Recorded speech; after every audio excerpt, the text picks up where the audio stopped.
the chair of this committee. I will go through various items on the agenda. And I would just remind everyone that the papers have been distributed in advance in time and everyone should have received them okay. Right, apologies for absence. Helen? Thank you, Chair. So we've got apologies from Councillor Helen Kay, Councillor Rob Reid, Councillor Philip Ham and Councillor Adam Boyden.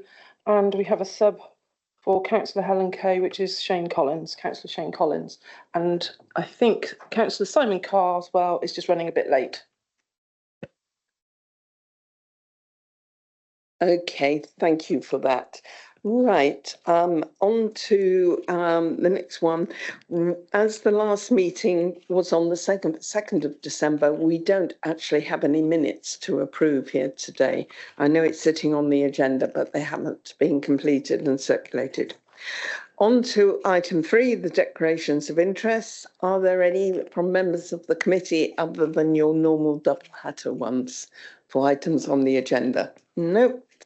Thank you for that.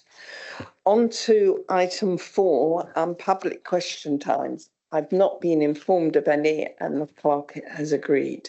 So we'll now move on to item 5. And this afternoon we're looking at the land at Knoll Lane Wookey, and I will ask Lindsay to give the presentation. Thank you.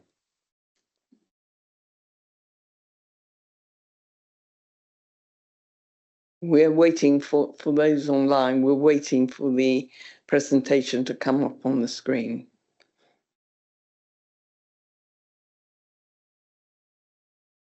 The wonders of magic. Thank you very much indeed. Over to you. Thank you, Chair.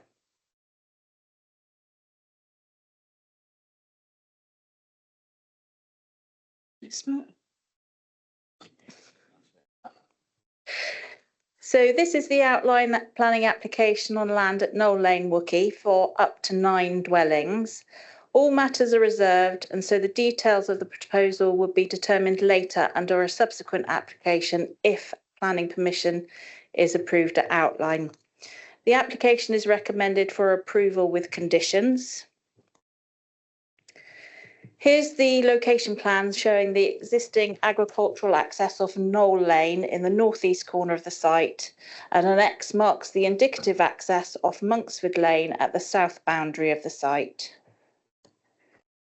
Members will recall that this application was discussed by Planning Committee East on the 4th of August. Concerns were raised by members about highway safety and the impact of the development on the local highway network. Consideration was also given to a Section 106 agreement to secure a financial contribution for active travel, and specifically the Strawberry Line.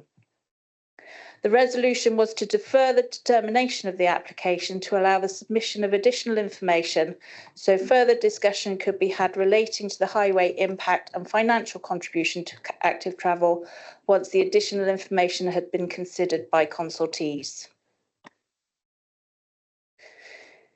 Here is an aerial view of Wookey showing the main junction of concern and the site, plus the recreation space and the pub.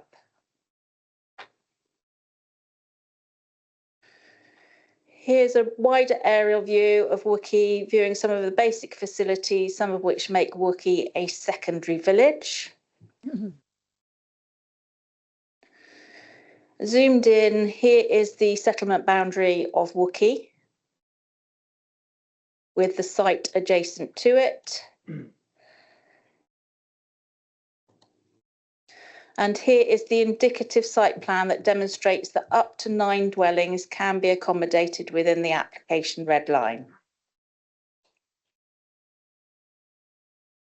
Further information was requested on the 5th of August relating to the highway impact and Section 106 agreement to secure a contribution for active travel.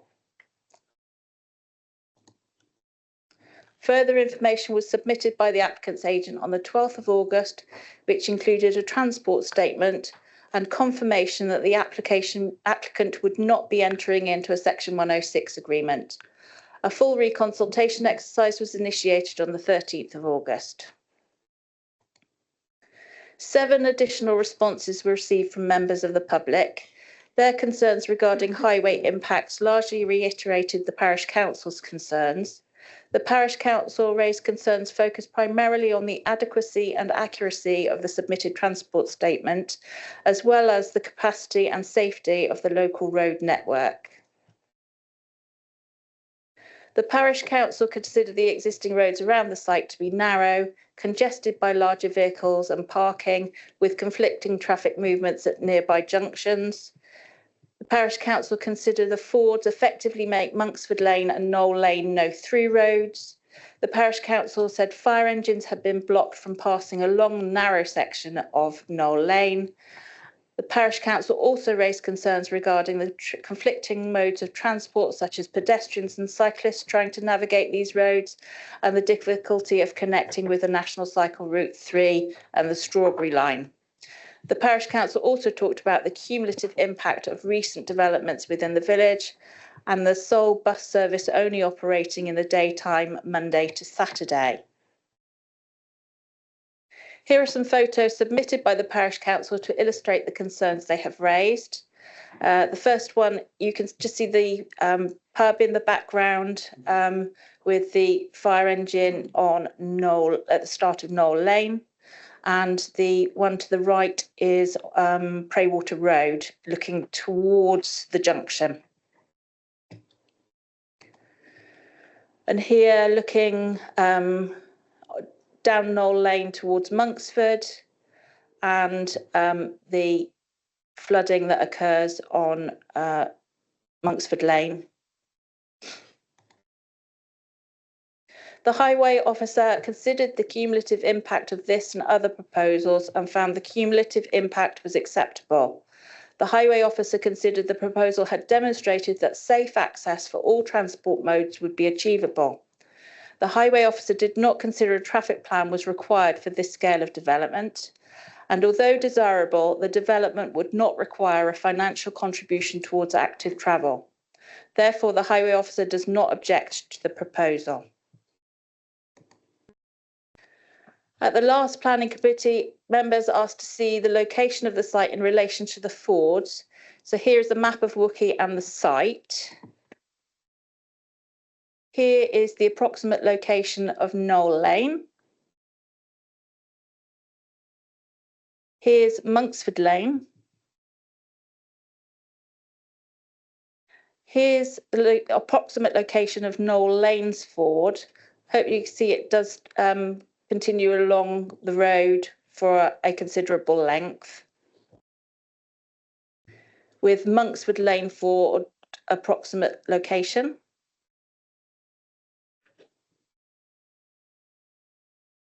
To conclude the update, the development of up to 9 dwellings is recommended for approval with conditions. This is due to the site's proximity to the settlement boundary and no significant and demonstrable harm being identified in accordance with paragraph 11D of the NPPF. The final details of the proposal may mean that 9 dwellings cannot adequately be accommodated as described in the officer report. I've also included the conditions if you would like to look at those. So these are the standard ones attached to an outline. Here's the list of ones that are more sites and development specific, reducing or mitigating impacts and securing details. And just to note that further conditions can be applied at the reserved matter stage if necessary. And that concludes the office presentation. Thank you very much indeed, Lindsay. I just think I like to remind councillors, I would like to start with specific questions, and then if we want to go into more philosophical discussions on this, we'll do it secondary. So there's quite clarity around the officers. Could I just start off with asking one question? You have a list of conditions. Chair, you haven't had public speakers yet. Did you realise? My apologies. I'm anxious to move on with this one. We have a very full agenda. My apologies, everyone. Right. Thank you, Helen, for the reminder. And we go to two speakers. The first one is the local resident, John Boskill. John, do you want to come forward? You have 3 minutes when you start.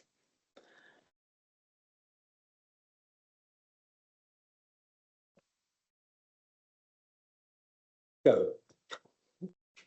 100 metres west of the Awkward Junction, the one near the pub, there's a choke point where almshouses front directly onto the road. Opposite them is a disabled parking bay, 2.1 metres wide, which is less than the legal minimum of 2.4 metres. The outside of this disabled bay is 2.75 metres from the almshouses, this being the legal minimum for fire engines. Large vehicles have problems at this point and traffic often queues. Earlier this year, a fire engine, you just saw the picture, could only get through when someone moved a car. Building this development would be awful for residents. Construction traffic, caravans and motorhomes from the Monksford Lane campsite. Farm traffic, residents from the more than 60 houses in the Knoll Lane network would be queuing either side of the choke point for even longer than normal. It could easily stretch back into Praywater Road, the dodgy junction. The Somerset Highways report states the City of Wells is within a 5-kilometre cycle ride via several routes, including National Cycle Route 3. This is false. The traffic engineer should know that National Cycle Route 3 goes nowhere near Wookey. What else have they got wrong? There are 3 ways to cycle to Wells: the A371 plus the Strawberry Line link, the B3139 plus the A371, or the B3139 plus Burcott Lane, the latter being single track, a rat run, hills and corners with poor visibility. Therefore, busy A or B roads have to be used. I am a bikeability instructor teaching school children to cycle on roads. My professional opinion is that only confident and experienced cyclists should cycle between Wells and Wookey. That lets out a lot of the population. There is an infrequent community-supported minibus service to Wells, nearest stop a third of a mile away. This housing development is in the wrong place and is for car drivers, not cyclists nor bus users. If a fire engine failed to get past the choke point to the development, would Somerset Council be to blame, as the road is not wide enough to legally have a disabled bay with enough room left for a fire engine to pass? This failure has already happened this year, as stated earlier. I'll leave you with those conclusions. Thank you very much indeed. Thank you. And thank you for taking the time to come and see us this afternoon. We'll now move on to Councillor Alison Mayer, who is representing Wookey Parish Council.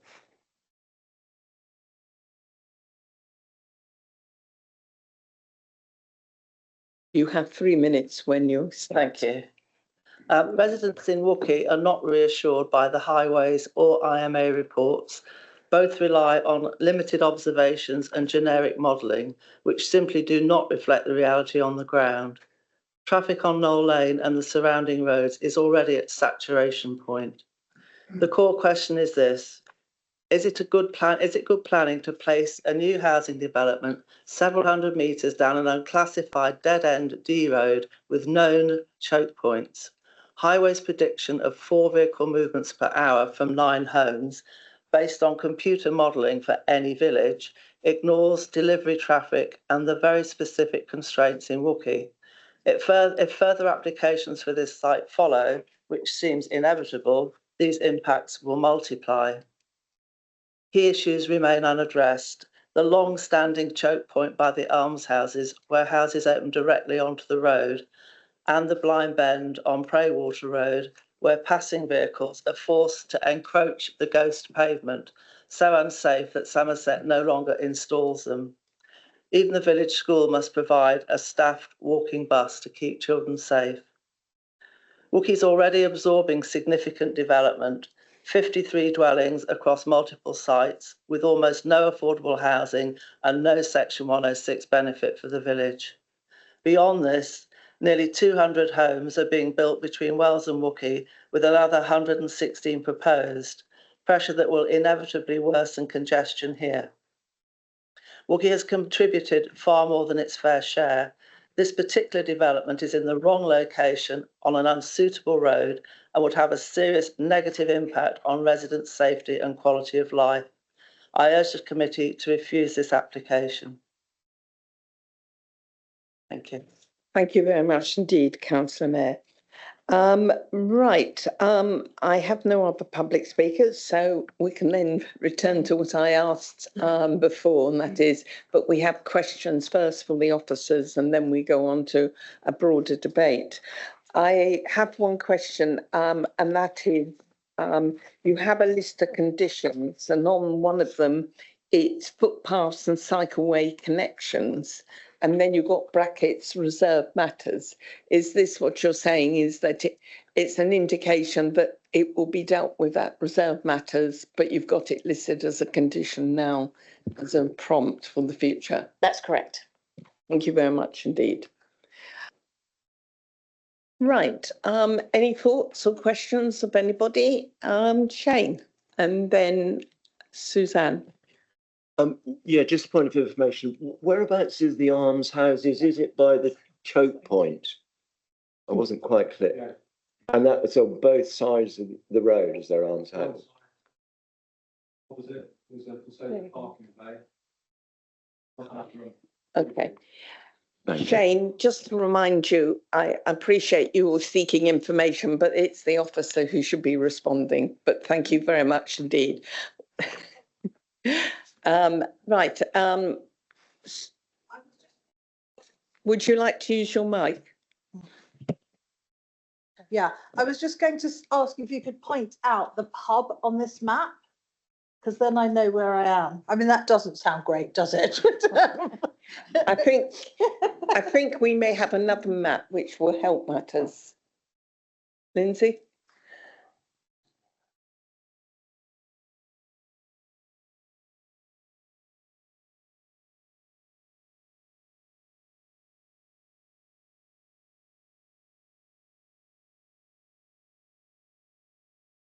There we go.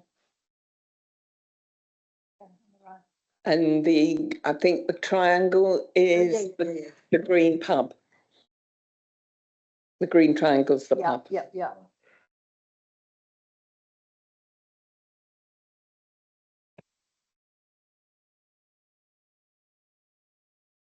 Okay, does that help you, Susanna? Properly in my mind. Okay, while you're considering that, does anyone else have a question for the officer? Barry?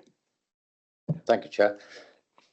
The officer said that it was unlikely this site could accommodate 9 houses. So why are we asking for 9 houses? I mean, it looks to me that if we had only 6 houses, life would be a lot better for the occupants of them, a bit better for the residents of Wookey who wouldn't have so many cars. Would you like to respond to that? Yes, Chair. Here's the indicative site layout, which does show 9 dwellings accommodated, but it's not got all of the additional things like bin provision or cycle storage, etc. So once those details are provided, it may mean that they can't accommodate 9 dwellings, which is why it refers to up to 9 dwellings. So at the moment, they're indicating they can, but given everything else, they may not be able to. Okay, Barry, do you want to follow up? Yeah, I'd like to come back on this, Mr. Chair, because at the Stoke St Michael discussion last week, we had up to 47 dwellings, and it was actually reduced to 45 dwellings. If at this point we say, yes, up to 9 dwellings, yeah, you might be able to squeeze them in and we can get the bin stores and all that, but there will be a squeeze. But after that, you've lost all the opportunities to do anything at all to make life better for the people who live here and the people who have to live around in the village.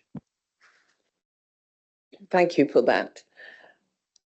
Just a question from me. Were the applicants aware of the comments in a pre-app or any prior discussion? Just a point of clarification on that one, in terms of the differences between those two applications. Obviously, the Stokes and Michael application last week was at reserve matter stage when it was with us. So at outline stage, it was for up to 47. Then, as we discussed last week, through the sort of negotiations, it came down to 47 at reserve matters. That's the fixed number. So it did come down, sorry, 45, thanks for the correction. So it's the same with this one, really. At this point, it's for up to 9, but when the reserve matters, if and when the reserve matters comes in, you know, it may be that the applicant submits an application for 9 dwellings and we look at it and say, well, no, you're not going to get 9 on there. Take it down to 8 or take it down to 7. But that would be when it's at the reserve matter stage. We would look at it in a greater level of detail, including things like bin storage and cycle storage, et cetera, et cetera. Harry? But if we know that's going to happen, Chair, why can't we say to the applicant now, take it down to 6 or 7? He's applying for 9 and he will come back and say, well, you told me I could have 9. Thank you, Chair. The answer to that one, Councillor Clark, is because when an applicant is submitting an outline application, they have to give an indication, a general indication of scale. So they don't actually have to pin it down at this point.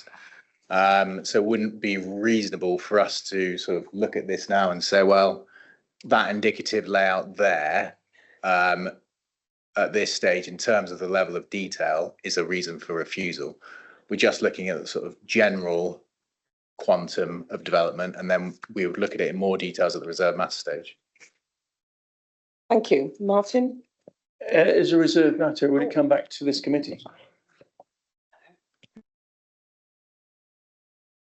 That would depend on the scheme of delegation. So if the officer recommendation was in alignment with the opinion of the parish, if offered, or if there were a division member comment that were in alignment with the recommendation of the officer, that could be determined under delegated powers.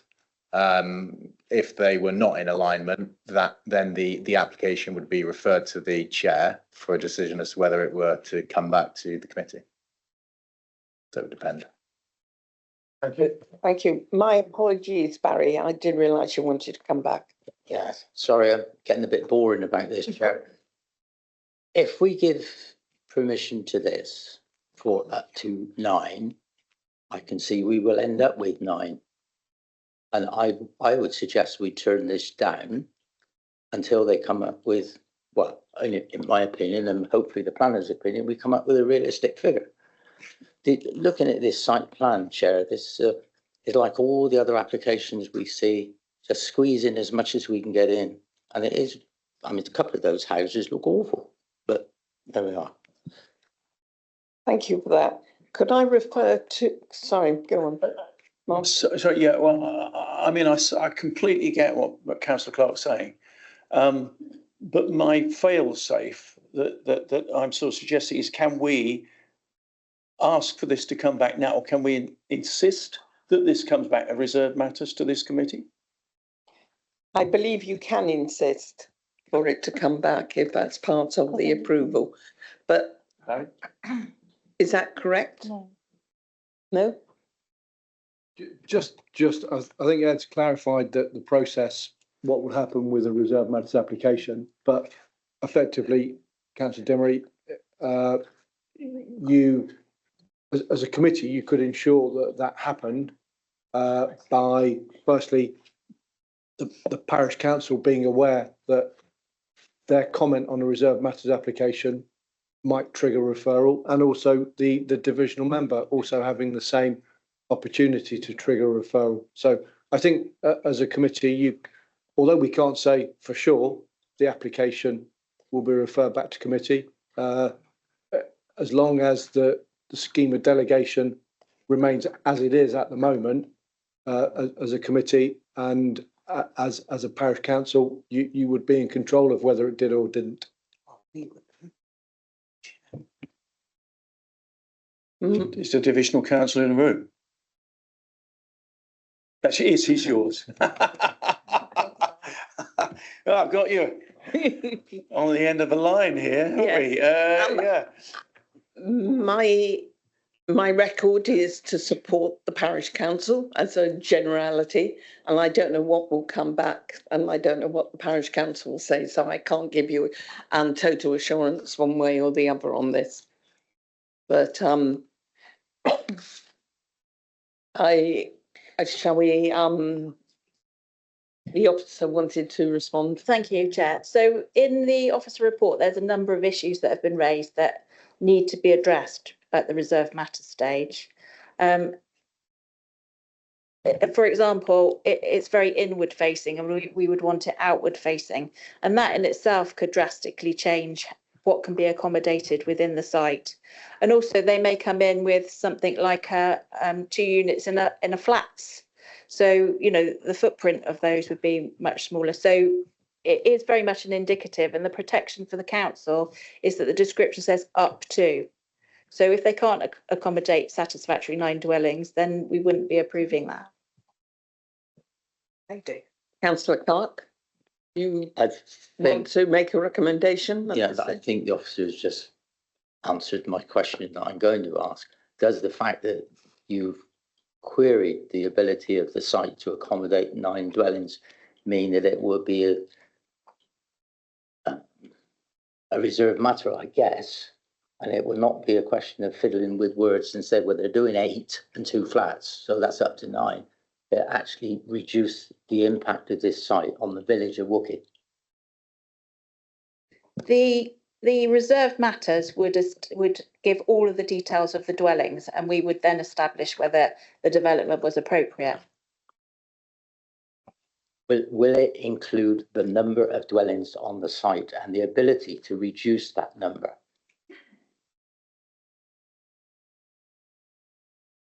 So the reserve matters would have to be compatible with that description of development now. It would have to be, well, the same description of, no, sorry, it would be a specific number, but it can't be incompatible with this development. So it'd be, you know, anything from 1 to 9 dwellings. Although realistically, you know, it's probably going to be somewhere between 6 and 9 dwellings, I would guess, to be within that sort of general ballpark. Can I just remind the officer, I did ask a question. I asked, was this subject to a PPI or any pre-consultation? No, it wasn't. No.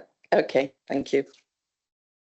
Right, any further questions? Otherwise, do we have a proposal on the table?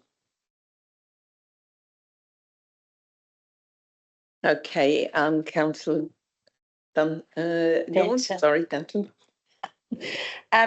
So maybe in support of the desire not to have 9, it feels like the time frame for the highways assessment has been done quite quickly, and I'm not sure that it's incorporated things like seasonal changes, because we know that in the summer there's a lot more traffic, and we've got campsites, people are visiting the area, and then of course you know, just the water, you know, if you've done it once and you've looked at it, at the Fords, we haven't looked at it in maybe February. So, you know, it feels like there's maybe that would support the whole 9 housing thing, is if we can reduce that, then it will have a positive impact on everything on the roads, really. And also the removal of hedgerows. I mean, have we considered a lot of that for visibility, which I think is also a concern. So maybe there's a support for that. I don't know, just to reduce the number.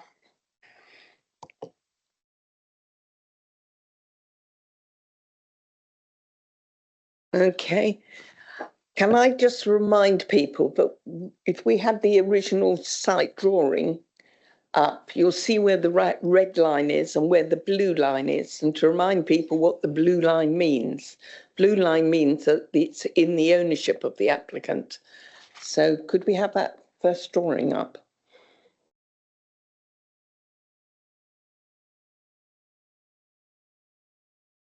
Just to remind everyone of the significance of that.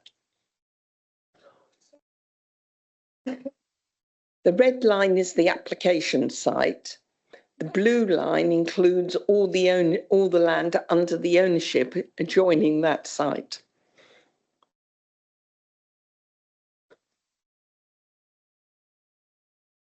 Is that a colour key that is always the case, or just in this case? I believe it's standard practice. Thank you very much for telling us that. Thank you. The officer can confirm that. Yeah, thank you. Shane. So that would suggest that this may well be another application coming along in the future if the same owner owns it. And just a comment on the housing intensity there. I just think the gardens for 3, 4, 5, 6, 7 are tiny wee, and I would be a great deal happier if there was 2 less houses there, bring it down to 7 with decent sized gardens, because we need to be making provision for people to be able to grow their food in the years ahead, and I think this is just too small. Thank you. Any other questions of the officers or any other comments, or can I have a motion? Chair. Okay.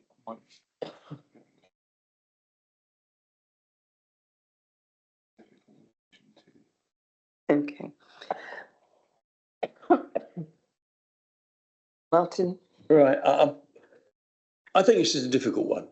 I entirely get why the village is opposed to this with regard to the access.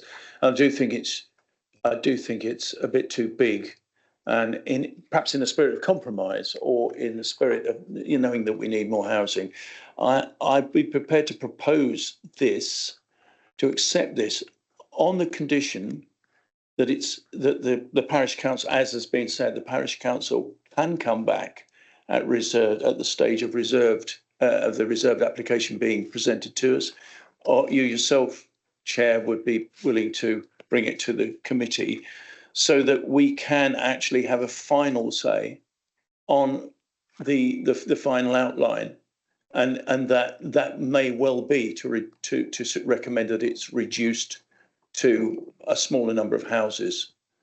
Is that an acceptable proposition legally? Okay, well, if it is a motion and it's seconded, but I don't know if the officers want to make a comment, and your colleague does too. Thank you, Chair. Yeah, just to provide some clarity on those points, Councillor Dimery. The parish council always has effectively that in their gift, because should, say, the hypothetical scenario arise where at the reserve matters stage an application were to come forward for 9, if the officer recommendation were approval and the parish were refuse, it would then come to the chair for a decision as to whether it were to come back to the committee. So that is sort of built in, if you like, on any application through the council's constitution. I don't think it would be lawful to add that as a condition at this point, given that the constitutional arrangements that we have. I don't know if the legal advisor would like to add anything to that. Yeah, Chair, I would concur with the comment just made by the planning officer about the legality of conditioning now. There is provision in our constitution, as he said, when it comes back for reserved matters application, there is discord between the planning authority and the parish council. Come back and it will, subject to obviously consideration by the chair, it would normally come back to committee. I'm fine with that, knowing that the parish council will have a say. I understand. Perhaps I used the word legality in the incorrect fashion, as it's procedurally they will have the right to do it. That's my proposal. Okay, we'll go and get a seconder in a minute. We'll just allow Councillor Hart to have a I was word. going to say, whilst that may be a means to ensure that it comes back before us, it won't give us a guarantee that we can reduce the number at that time. Because if they've got reserved matters passed up to 9, basically we'll be fighting and kicking and screaming at that point to no avail, I think. Okay. I'd like to Just come back on remind people at this time, we have to look at the application in front of us and make a decision on that. We can't actually amend the application per se. Sorry, I was reminded by another officer that just to remind the committee, the reasons for the deferral were, and do you want to list them again? But they were specifically around, I believe, the access issues.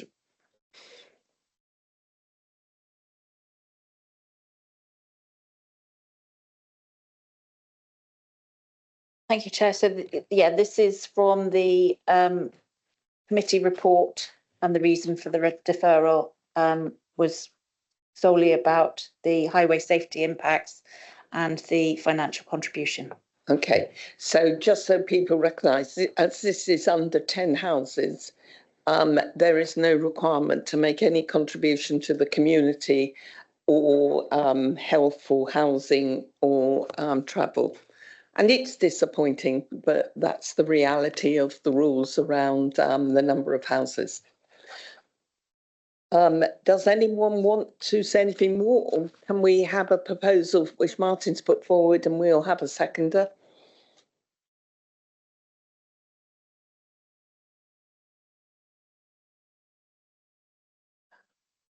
Okay, while people are discussing, Councillor Sully, you wanted to make a comment. Is it my perception, but are we seeing this a lot in this area where we're getting little packages of 9 applications? Is it the same applicant? I'm not sure I can say that totally. I think the village, I believe, has had 6, 8 groups of 9 houses in that village. The ownership of the land and the applicant and the relationship between various family members, I don't think it's appropriate for me to comment on. Can I go? Is our planning team comfortable with that, if there is a trend? Thank you, Chair. So this is minor development in the planning sense. If they were to come in on that area of blue line with another, say, 9 dwellings, then the combination of the dwellings is considered for contributions, something called the Brandlord test, which looks at, there's certain rules that apply, but if it's the same applicant and a continuation as this would be, then they would have to make financial contributions at that stage.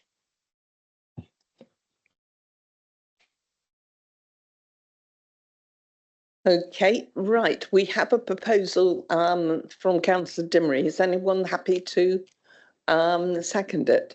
Please, could it be repeated, Chair? I haven't picked it up yet. Okay. My understanding is that Councillor Dimmery has got a proposal to accept the officer's recommendation on this planning application. I will second that. Okay. Am I correct, Councillor Dimmery? Yeah, given the reassurances that I've heard, and can I just finally add, and I'm somewhat loath to say this because I've been much too nice to officers recently, but I think there comes a point where we have to trust their judgment on bringing things back to us and acknowledging what we're saying at this committee, and I'm sure they will. Okay, thank you for that. Martin, you as seconder, Yeah, you can I just say back something? Ooh, hello? Yeah. Can I just back that up? What it's come back for is highways issues, which, whether we like it or not, have been addressed by the Highway Authority. And I understand the paperwork suggested there might be other contributions, but they haven't materialised. We've also been told that the S106 elements don't apply, disappointing as that definitely is, but that is the situation. It is on that basis I'm prepared to second the motion. Thank you. Is everyone clear on what we're voting on? But we're voting to accept the officer's recommendation. Councillor Hart? Just going to ask for the motion to be read out again. Yep. So could I have a show of hands, people accepting the motion that we are accepting the officer's recommendation for approval?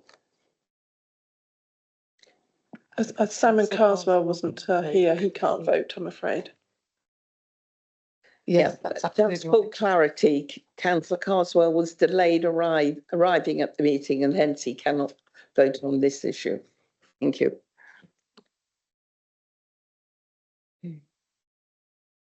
One, two, three, 4, 5. So where's the fifth? Fifth, right. And those against? 2, 3, 4. 4. So with a split of 5 to 4, the motion is passed and the application goes with officer recommendation. Thank you very much indeed, everyone.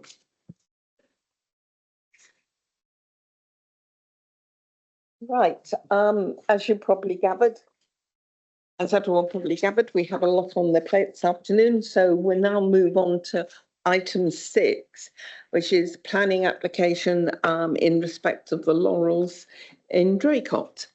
And who's doing this one? Oh, thank you. Do you want to present, please? Thank you, Chair.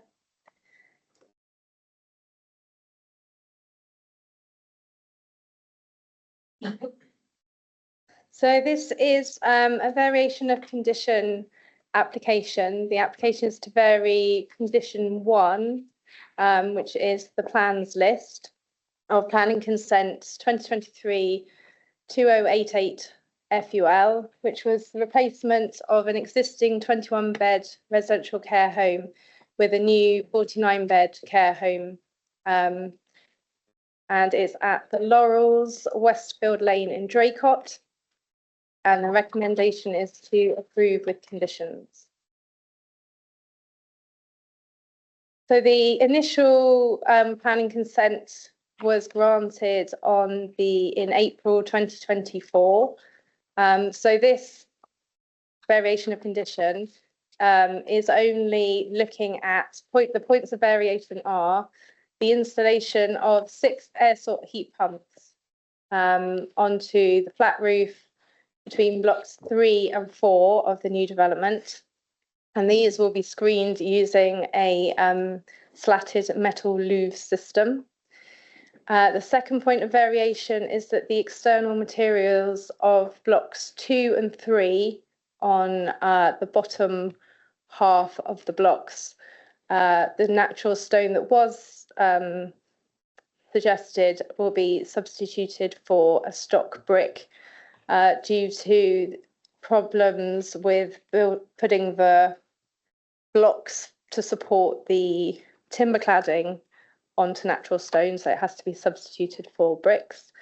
And to increase the height of the building across its entirety by 1 brick course, so 7.5 centimetre height increase. So this is planned to show the location. So it's on the western side of Draycott and is accessed by Westfield Lane. And this is an aerial photo showing the existing care home, and then the site runs all the way along that green field there. Okay, this shows the site plan of what was given permission. So it's 4 blocks. The road is at the bottom. That's where the lane runs. And so the development extends back from the road. Blocks 1, 2, 3 and 4. And this shows this variation of condition for the roof plan, which shows the air source heat pumps to be here between blocks 3 and 4 to the rear of the site. Okay, these pictures again show the outline of the site to the left, and the right-hand picture shows the proposal here with the location of the air source heat pumps here, and also the location of the neighbouring dwellings So around there.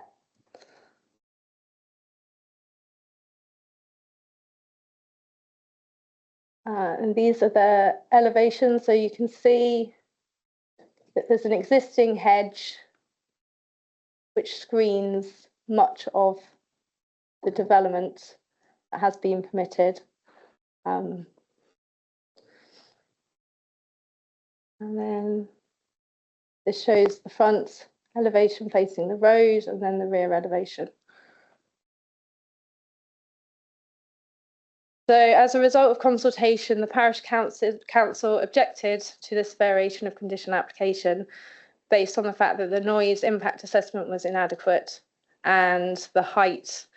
They posed the question, could the floor level not be reduced instead of the extra course of bricks added to the height of the roof, height of the building?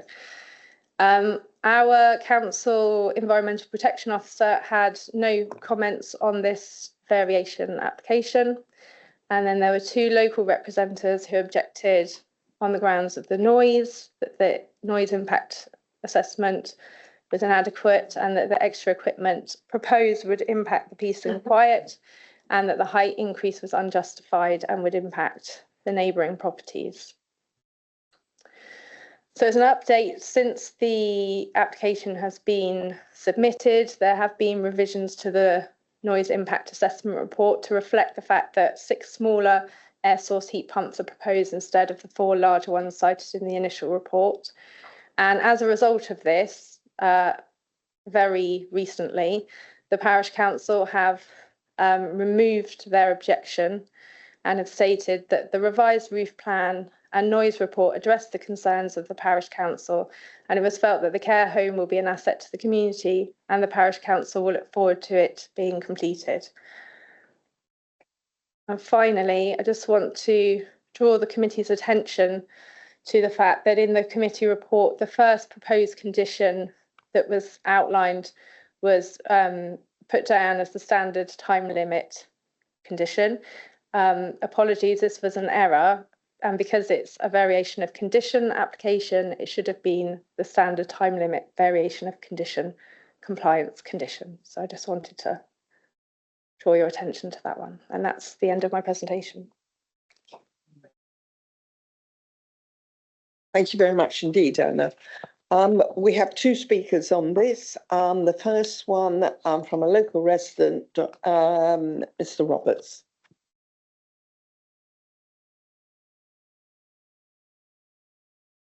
You have 3 minutes from the time you start speaking. Just to be clear, I live next door at Lower Westfield House.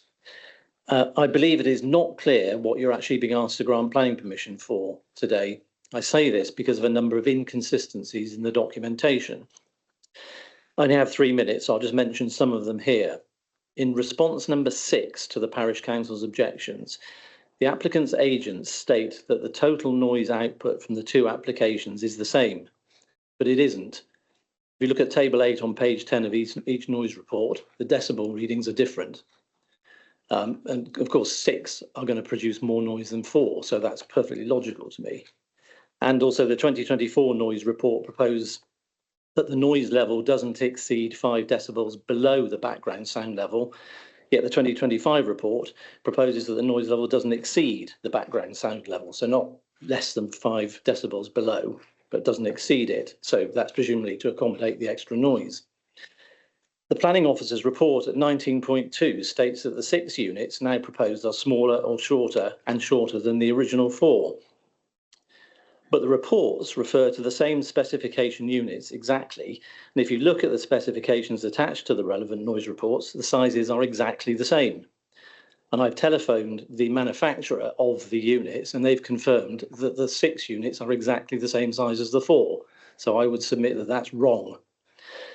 The October 2025 noise report proposes a louvered enclosure around the plant units to be acoustically rated on the southeast side only.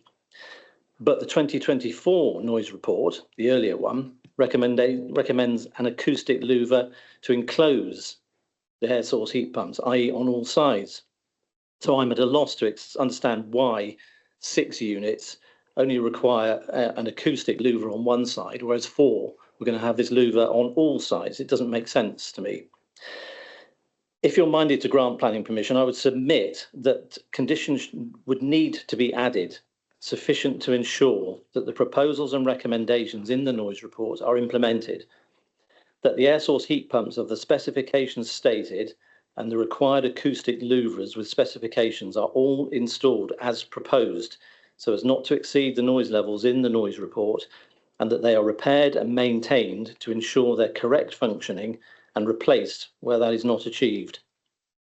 And also to ensure that other written assurances given by the applicant or their agents in their responses to the parish council and in other documentation that they've submitted, not part of the formal application, are also tied into the conditions as well, to make sure that the assurances that they've given are actually implemented, such as using vibration dampening feet. So these are extra bits and pieces on top of what's in the application documentation. There is overwhelming evidence that noise can be seriously detrimental to health. It's incumbent on the applicant to make sure that they don't damage the health of the locality. Thank you very much. Thank you. Well done. Right. Thank you very much indeed, Mr. Roberts, for joining us today. And we now move on to Mr. James, who I believe is the agent architect for Osmond Tricks. Thank you. 3 minutes from when you start. Okay. Good afternoon, everyone. Thank you. The planning approval for the wider scheme was approved back in 2024, as has been outlined, at which point the building was designed on the basis of a gas-fired boiler. However, as part of the client's commitment to sustainability and with the increased performance requirements of recent building regulations updates, Country Court Care have decided to include air source heat pumps on all of their projects going forwards, which includes the Laurels Care Home. With limited space on the ground available, the decision was made to house the air source heat pumps on the flat roof section, as has been outlined by the case officer, which is largely hidden from surrounding areas by the sort of the pitched roof structures, which has already been illustrated. It's fully understood that these units will have a visual and audible impact, and as such, the acoustic screen outlined has been included within the proposals, and a noise impact assessment has been undertaken. The noise impact assessment was done to assure that the design is appropriate and the noise levels from the units at the surrounding properties are below the existing background levels. So a test was done to show what the existing background levels are, and then the design has been implemented to ensure that levels at the surrounding properties would be lower than that. For those of you that may have seen the report, it is quite confusing, and there are a lot of technical jargon included in there, but I think it's important to note that the document is not designed for a layperson to review. It has been it's been produced specifically in a format which accords with British standards and is intended for interpretation by a qualified environmental health officer or appropriate council member. Rest assured, it has been drafted by a reputable firm who understand the complexities and sensitivities of this project.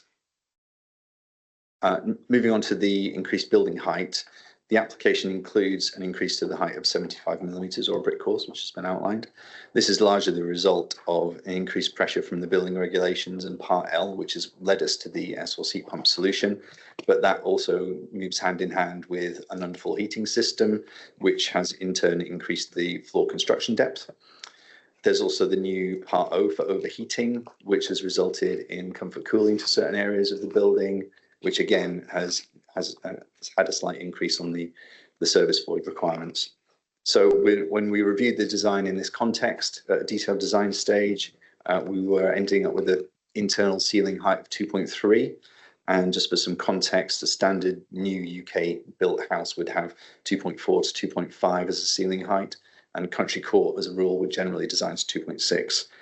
So we felt that at 2.3, many spaces would feel cramped and oppressive, particularly some of the larger areas, common spaces inside the building.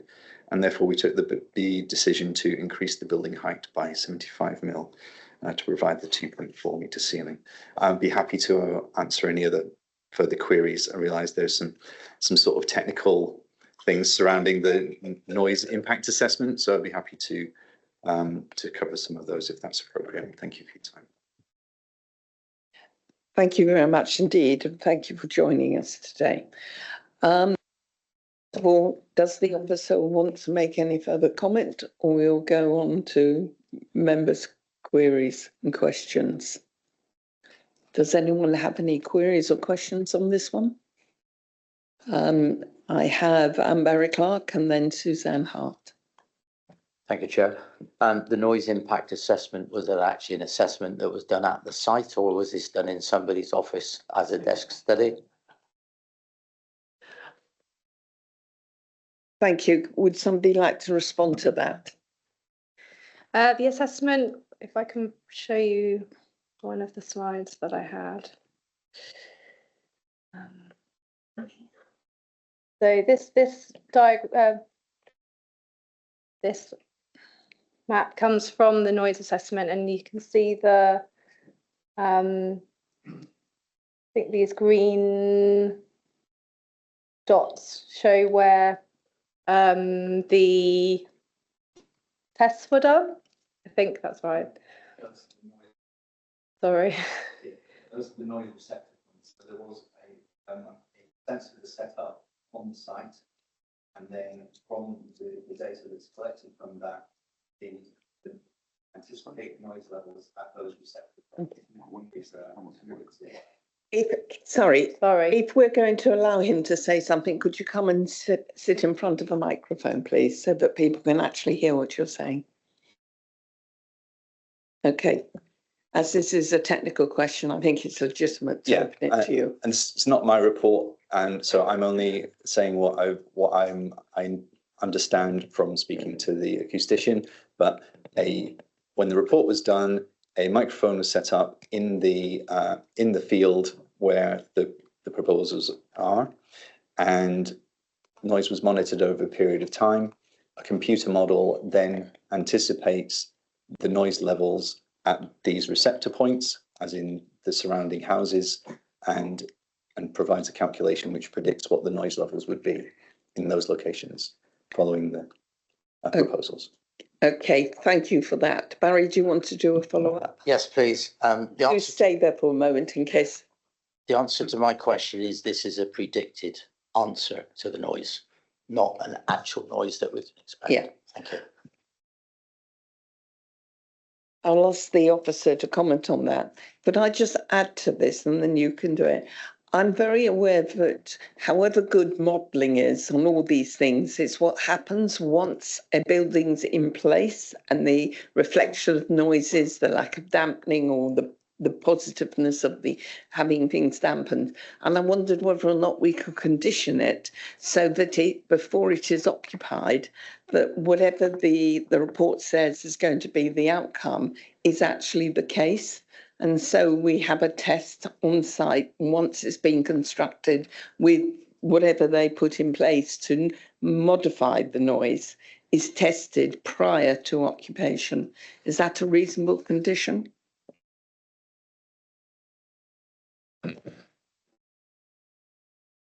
It's a good question, Chair. I can only give you my view. Obviously, air source heat pumps are increasingly common these days. We find them on a range of properties, from domestic properties to some care homes, commercial properties. We wouldn't expect that sort of a condition, certainly on a domestic property. This is obviously a slightly different kettle of fish. I mean, it may be arguable that that's unreasonable. It may be considered that is reasonable. I certainly wouldn't advise that were done anything more than once. Perhaps a one-off some sort of monitoring might be appropriate if there are specific issues that members are concerned about, and we could come up with a condition along those lines in consultation with yourself, if members were minded to grant. Thank you. My reasoning behind it is that once something is constructed, then obviously the impact of the wind, the materials, the angles of the buildings, etc., are very difficult to determine in modelling. And I would have thought a once-off pre-occupation, and then after that, it's the standard enforcement of in the normal way if you have a noisy unit, and we've got 6 of them there. So I think it can be just a once-off, but maybe because I think the point Barry's making, this is a predictive model, and there are 6 of these units surrounded by housing, and that maybe a once-off test, once constructed and appropriately baffled, maybe enough to give us the confidence that one would normally expect. But see what others think. Simon. Thank you, Chair. I didn't realise it's coming straight to me. Can I just clarify? So the numbers in the green, is that the decibel level, or is I'm just being completely silly there? It's not property numbers, is it? Is that decibel levels, the numbers inside those green hexagons? Can the officer confirm? I don't think it's decibels. If the Mr. James. I think it's a predicted level, yeah, at that's the predicted sound level. Those 2 seconds. Okay, thank you for that. Just come back quickly. If that is the predicted levels, what is a normal background level and what would be an unacceptable level? So the measured background level from the receptor that we put on site was 31 decibels.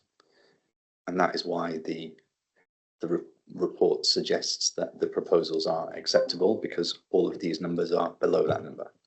So below the background level. Okay, thank you for that. Further questions, I think, from Barry? Thank you, Chair. In the cross section along the site, there's some pretty massive hedges which seem to be doing a lot of good work in screening what is basically looks like a factory.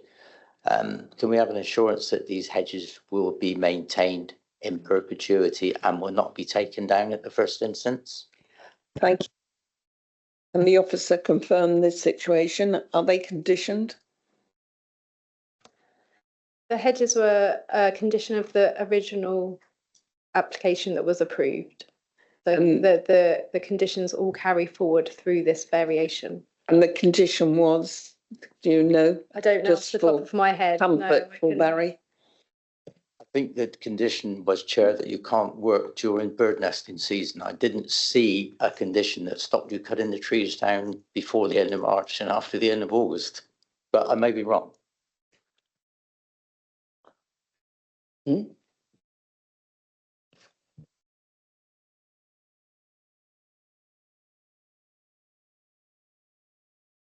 Is someone checking the conditions while they're happening? Shall we go on to Councillor Hart?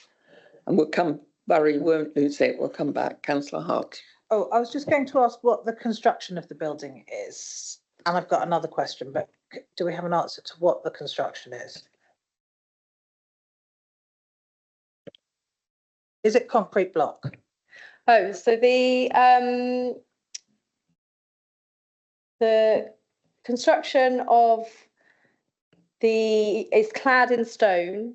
The building closest to the road, and then the remaining buildings are brick at the bottom bit, and then the top bit will be, I think, block work with clad with timber. Thank you. So, you know, there's vibration from these units if they're put on a roof, and any vibration going through concrete block is massively exacerbated. It was a very, very long time ago, but I experienced that living in student accommodation at university, and I will never forget it. So I would be concerned for the people actually residing there, apart from anybody else. I also think that all these testing that has been done is testing on a perfectly working unit. But the sad reality is the unit won't be perfectly working all of the time. And when there are 6 of them, I'm pretty sure one of them will be malfunctioning most of the time. And when they malfunction, the noise created from them is again, massively exacerbated. So I think we're looking at a perfect scenario. The reality is the lived experience will not be a perfect scenario. So I just think we need to keep that in consideration. And that our public speaker, I think it was Mr. Roberts, I think his requests were extremely reasonable for dampening feet, vibration dampening feet to be used. So I don't know whether that's intended to happen or not. And for the louved acoustic enclosure to go all the way round and not just on one side. Those seem like really reasonable requests, given that they're changing from just what would have been a standard heating system to something that definitely will create noise for people living in the local vicinity, let alone people living within the building itself. Okay, thank you. Does the officer wish to come back on that at all? Yes, I can come back on both, Chair. So just regards the hedgerow question raised before, there are a number of conditions which relate to landscaping. So there's a construction environmental management plan which would protect those sort of features during construction. There is also a hard and soft landscaping condition, so that ensures that the hard and soft landscaping is carried out in accordance with the approved details. There is then also a Condition 18 landscape and ecological management plan. So you have a standalone plan which covers the management of the landscaping features. And then separately, we've got the hedgerow removal condition, which relates to between 1st of March and 31st of August. But in addition, there's also an arboricultural method statement and tree protection plan condition. So it's a fairly comprehensive set of measures in terms of protections to the landscaping features on site. Moving on to Councillor Hart's comments. I mean, if committee wanted or were minded to, we could add a condition that the acoustic measures as outlined in the acoustic report are implemented. We can come up with a form of words on that.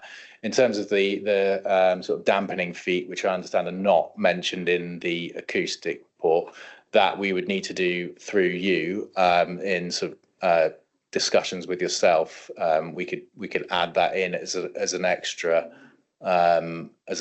item to that condition, but we'd need to sort of come up with that through you afterwards. Okay, thank you.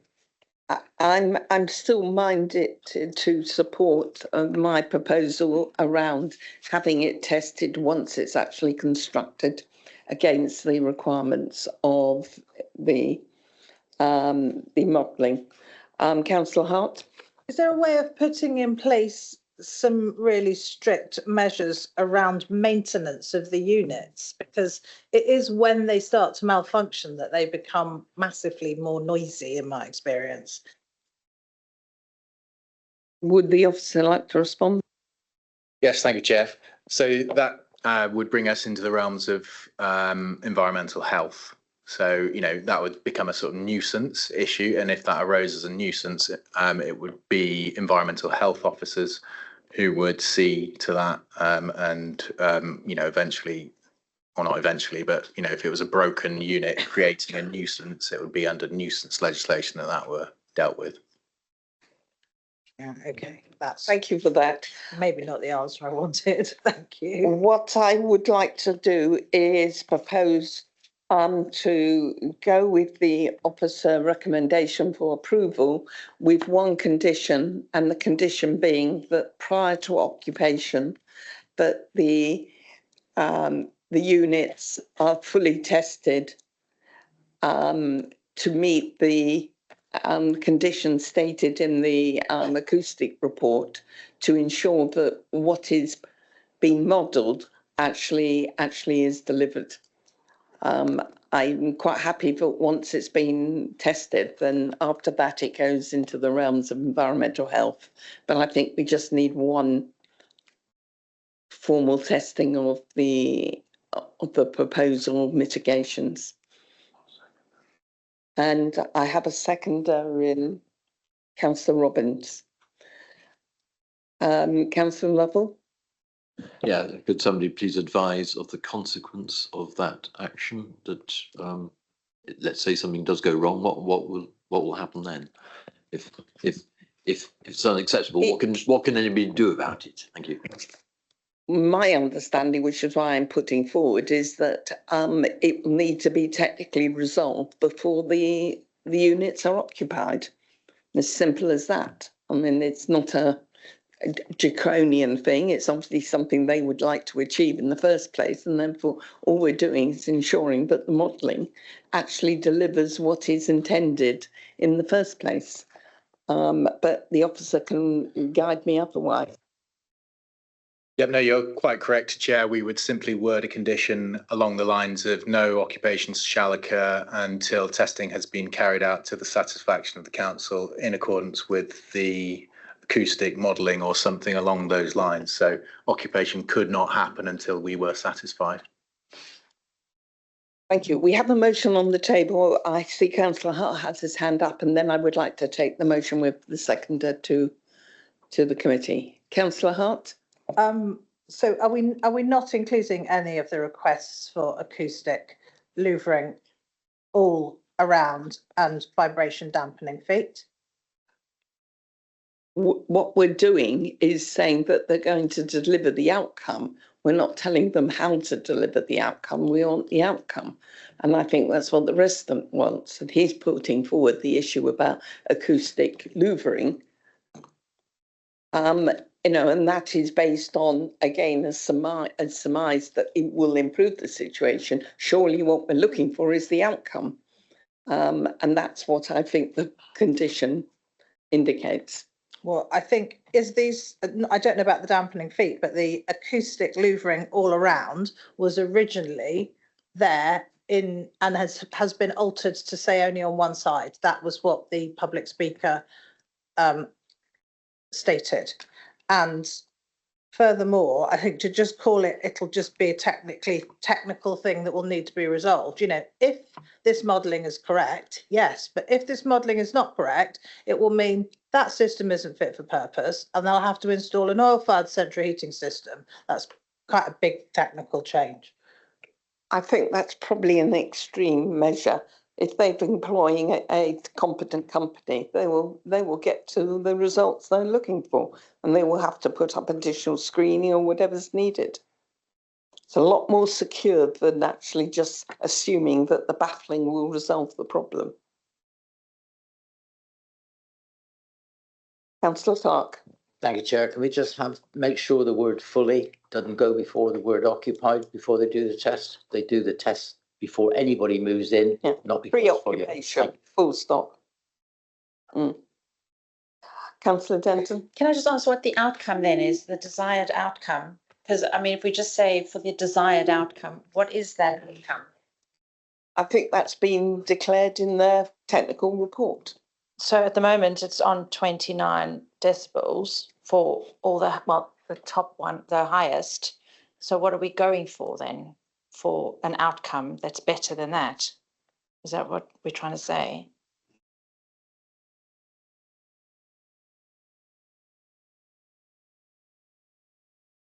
Do you want to respond?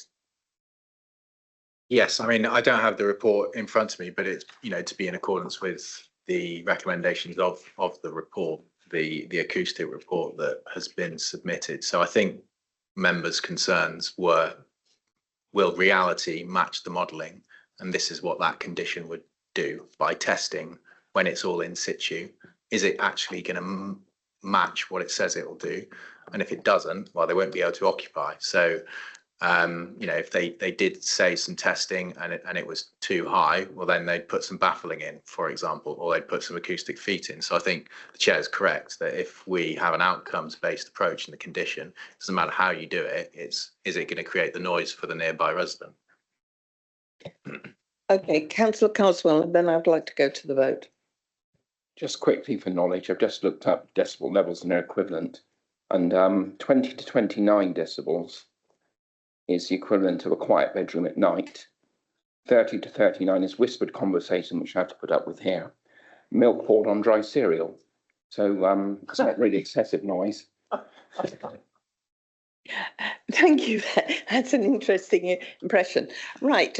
We have in front of us a motion proposed by myself, supported by Councillor Robbins, and it's to accept the officer recommendation with an additional condition, which is to ensure that the building is tested pre-occupation for the outcome we're desiring, which is the one in the environmental, and I'm sure the officers will get the wording right on this, but that's the principle I'm looking for. Are people content with that? Could I have a show of hands to support that, please?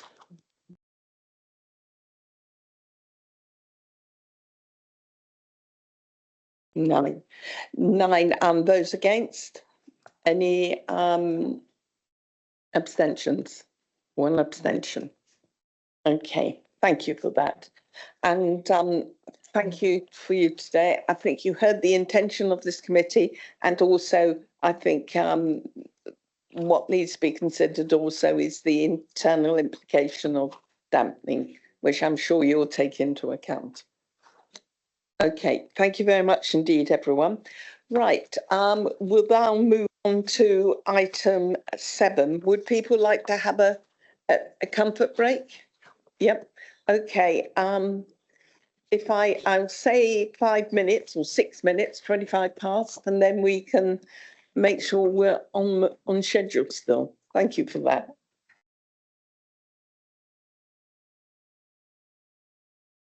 We'll now move on to item 7 on the agenda this afternoon.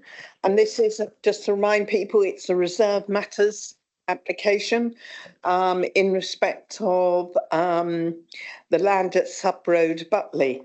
And I will have, I think, Simon to kick off the presentation, please. Thank you.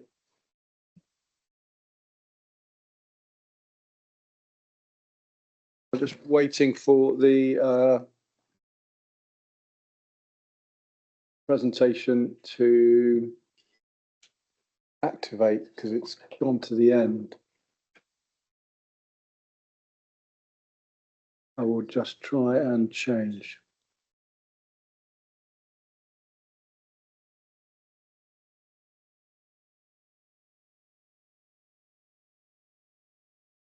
Thank you.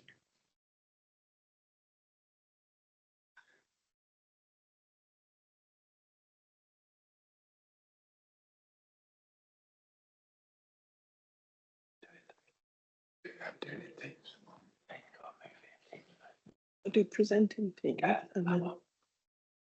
Well, those online, we now have the presentation up. Thank you. Yeah. Use the buttons. Thank you. Apologies for that, members and anybody who is watching. Yeah, just to clarify, this is a reserve matters application. It's reference 2022-2489 REM. It's for development at land at Sub Road, Butley, Glastonbury, Somerset, and it is for an application for approval of reserve matters following the outline approval of 2018-2648 for the erection of up to 32 dwellings with details of access only. So again, just to clarify, the outline planning permission, which was granted on the 8th of April 2020, approved the principle of development with the means of access. And this application was reported to you at your meeting back on the 5th of November 2024. And on the slide there, I've set out the resolution that the committee took and it was that planning application 2022-2489 REM be approved in accordance with the officer recommendation, subject to the prior signing of a Section 106 agreement and subject to the stated planning conditions plus additional conditions as requested by members at that meeting. So effectively, you've already seen the application, discussed it and arrived at a recommendation, which is, as I've just said. The reason why this application is being presented to you today is because there is a change and an update to that recommendation. So in your report pack, you received an update report and the original report. I'm not going to touch on the content of the original report, but in terms of the update report, you'll see that the recommendation which we're now presenting to you has been influenced by a Supreme High Court judgment, which is really in relation to whether or not, as a local planning authority, we are entitled to secure phosphate mitigation. And in short, because of the timing of the outline approval, 2020, as I've said, we are not able to secure phosphate mitigation in terms of managing the foul water that the scheme would generate. And because that was part of your resolution initially, clearly you will need to take a new resolution in order for the decision to be issued.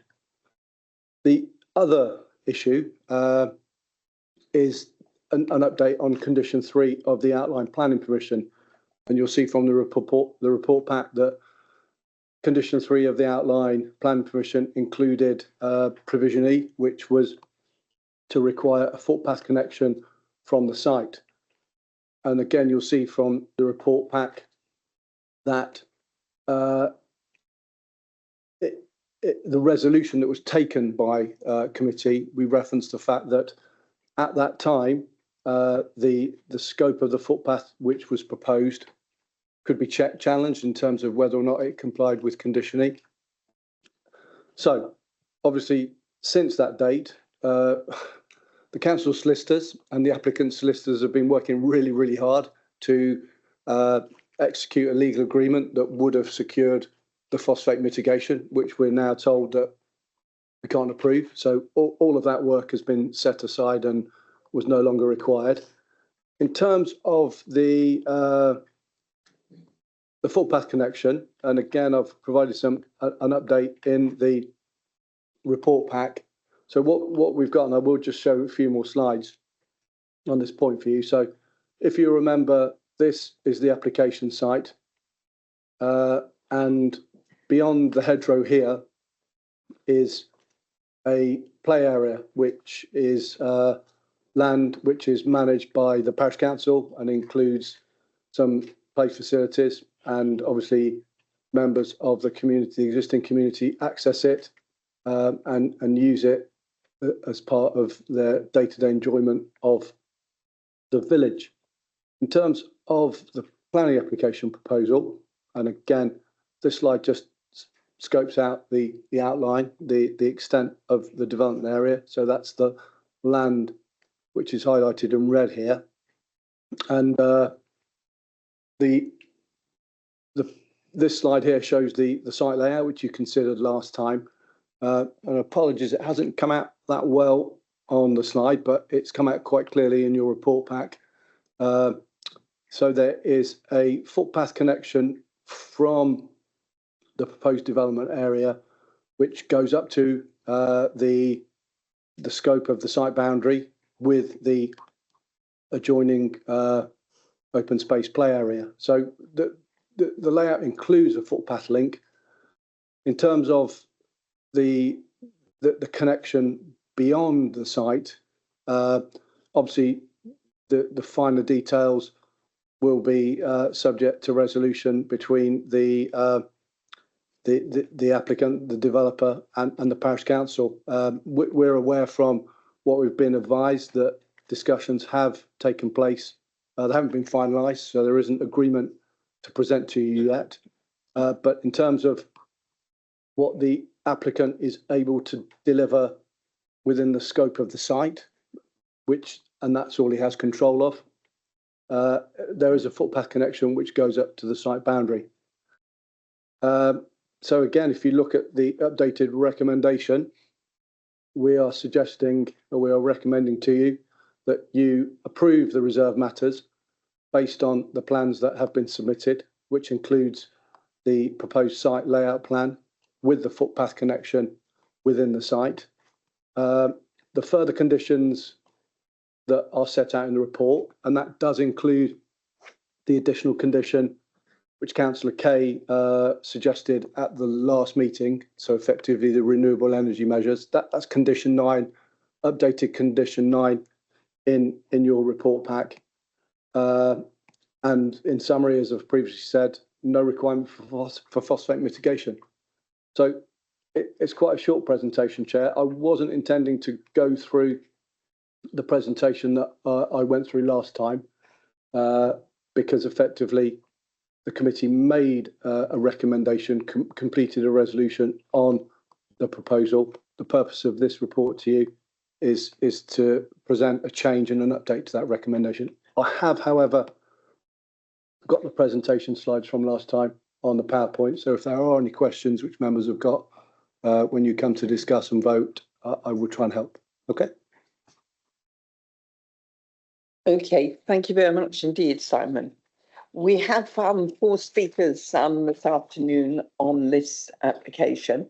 The first one is Nigel Hampton, who unfortunately is unable to attend this afternoon. I think an accident or something. So I will read out his relatively brief statement, but so bear with me on this. My main concern is the footpath through the playing field. The original inspector clearly stated that such a footpath would be required if the development was to go ahead.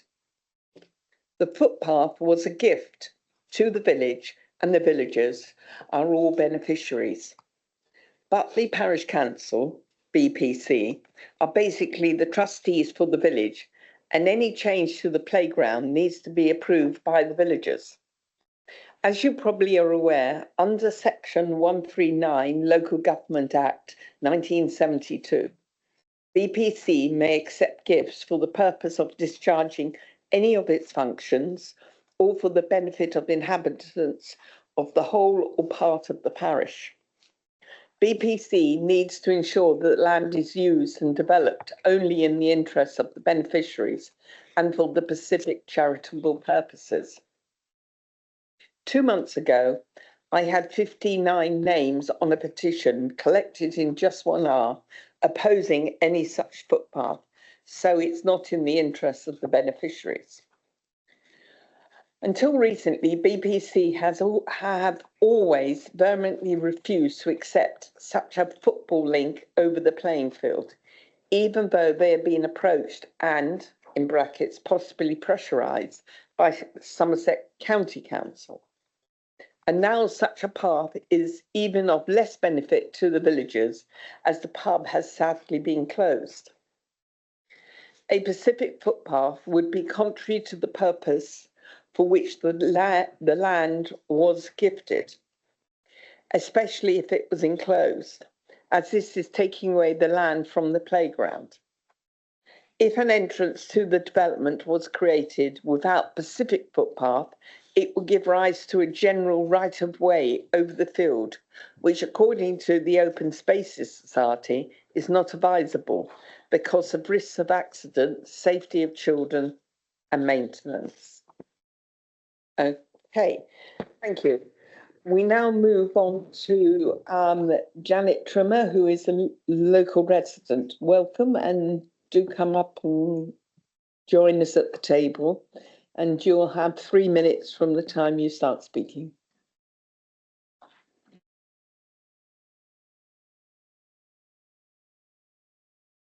Okay.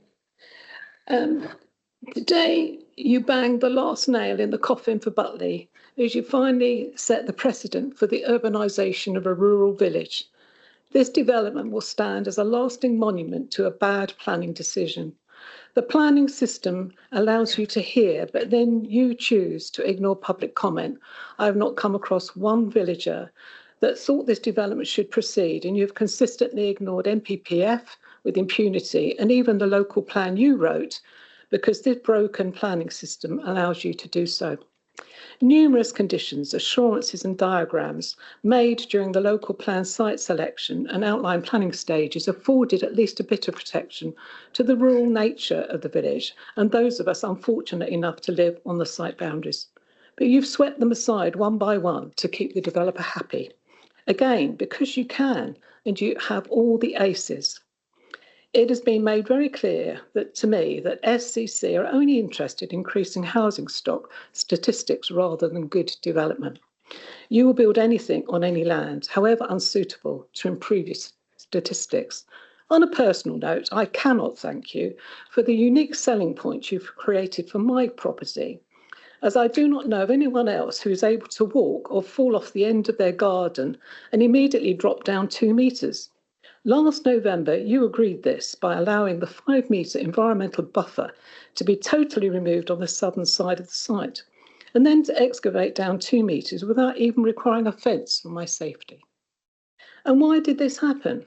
Because the size of the houses exploded throughout the various planning stages, and rather than object and require less than 32 houses to be built, or 32 more sensible sized houses for today's society, you stole a significant amount of land that Outline Permission had earmarked on 3 sides of the site as an environmental buffer. This buffer was also to provide separation for surrounding residents. Now it is the gardens of the new houses to the dismay and detriment of surrounding residents. However, I'm not a bad loser, and I hope you all enjoy your celebration drinks at the pub later, possibly with the developer. Thank you.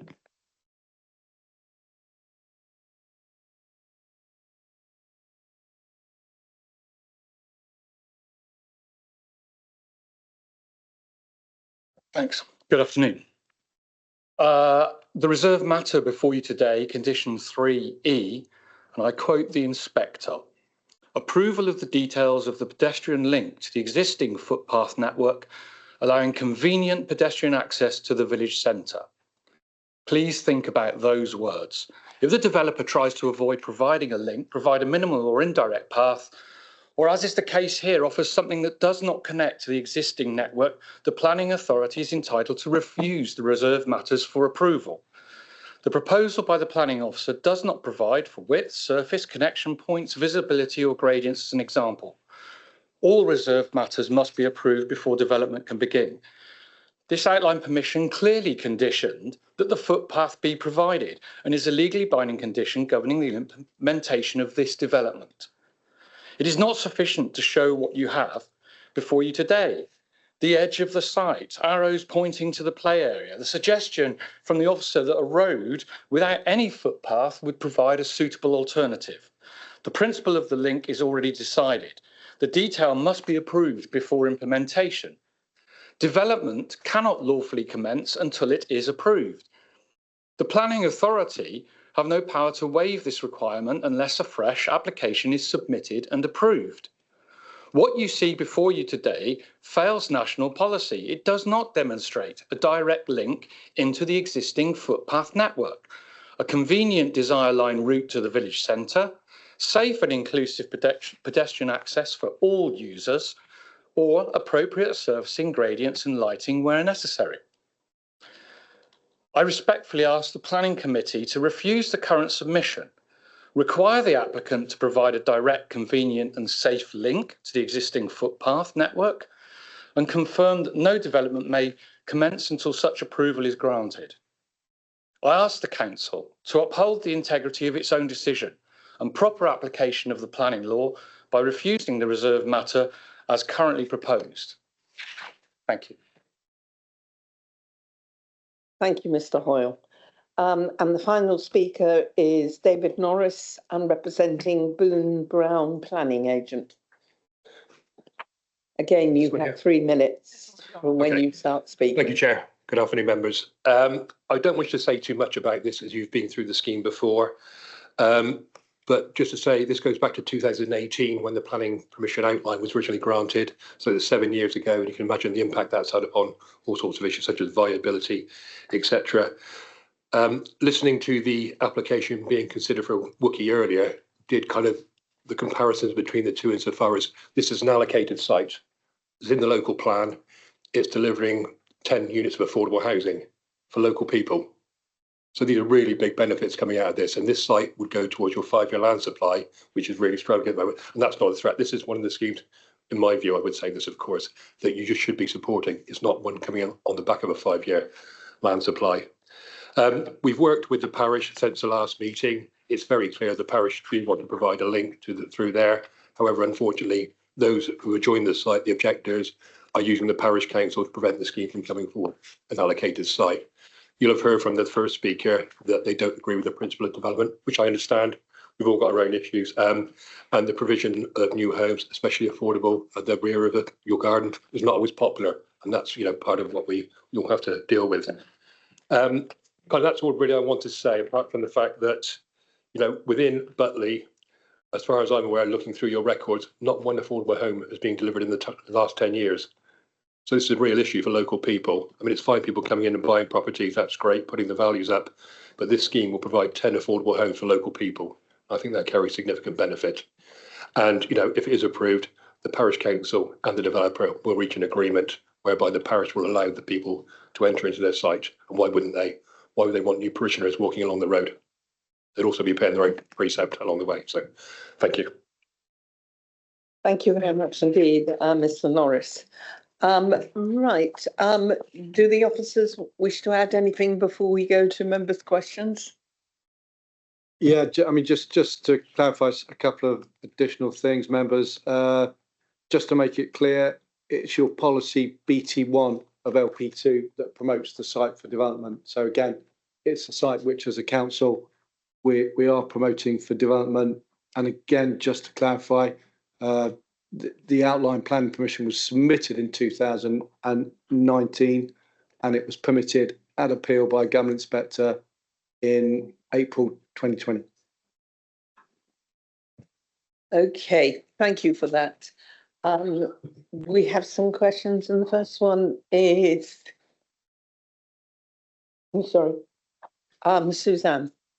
Susanna.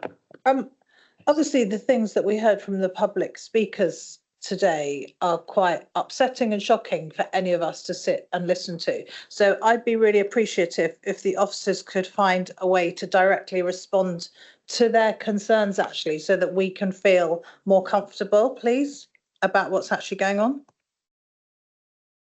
Do you want me to respond, Chair? I'm sorry, I was being distracted by something else. Do you want? Sorry, shall I say it again? I just said that I found the comments that were made by the public speakers quite kind of disturbing, and I would really appreciate it if the officers are able to respond to those concerns so that we can all hear that there are, at the very least, positive outcomes promised, rather than for these people who are the existing residents. And I don't feel it's right to ride roughshod over existing residents to make way for incoming residents. And I do appreciate everything that was said about the affordable housing, 100%, but I would really appreciate it if the officers could allay some of the fears and address some of the issues that were described to us by the public speakers, please. Okay, I'm more than happy to say one thing. I think we are all fairly resilient in terms of hearing the acute accusations, and we're going to go off and enjoy drinks and whatever else. And I'm not talking about that. No? I'm talking about falling off the end of your garden. I appreciate that, Suzanne, but you're not the only one who's made a comment, and I'm addressing that one first, the one I personally also found quite offensive about it. I actually voted against it last time. So, you've made a sweeping statement, and I think sweeping statements are not helpful. I also think that the members of the committee do take things very seriously here, and we try and read and listen. We're not in the pockets of developers. You will hear us refuse quite a few times applications. We take consideration, and I'm disappointed that you used your opportunity to be as critical of members of this committee as you did. The second thing you talked about was feeling that the concerns about the landscaping issue. And I don't know whether an officer could respond to that, because obviously we don't want you to feel that we're expecting you to go diving into a 2-metre ditch, because that is obviously inappropriate. Yeah, Chair, on that specific point about the boundary treatments with the neighbouring properties, if you go back to the original report that was presented to you last year and you look at paragraph 23.4, there's an overview of the scope of information that the applicant submitted to try and discharge the conditions on the outline plan permission, and one of those was landscaping details, and it confirms that some boundary treatments are still to be submitted for consideration. So I think that the point that's been raised will be resolved because it has to be in order to achieve the discharge of condition 9 on the outline planning permission. It's disappointing that it hasn't been resolved yet. I think Councillor Sully and then Councillor Hart. Thank you, Chair. We obviously have it drummed into us on this board about protocol, frameworks, material considerations. And the last thing you want to hear is emotions.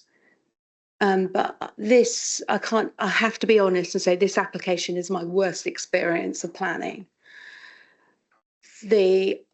It's horrible what's happened to this village because of this application.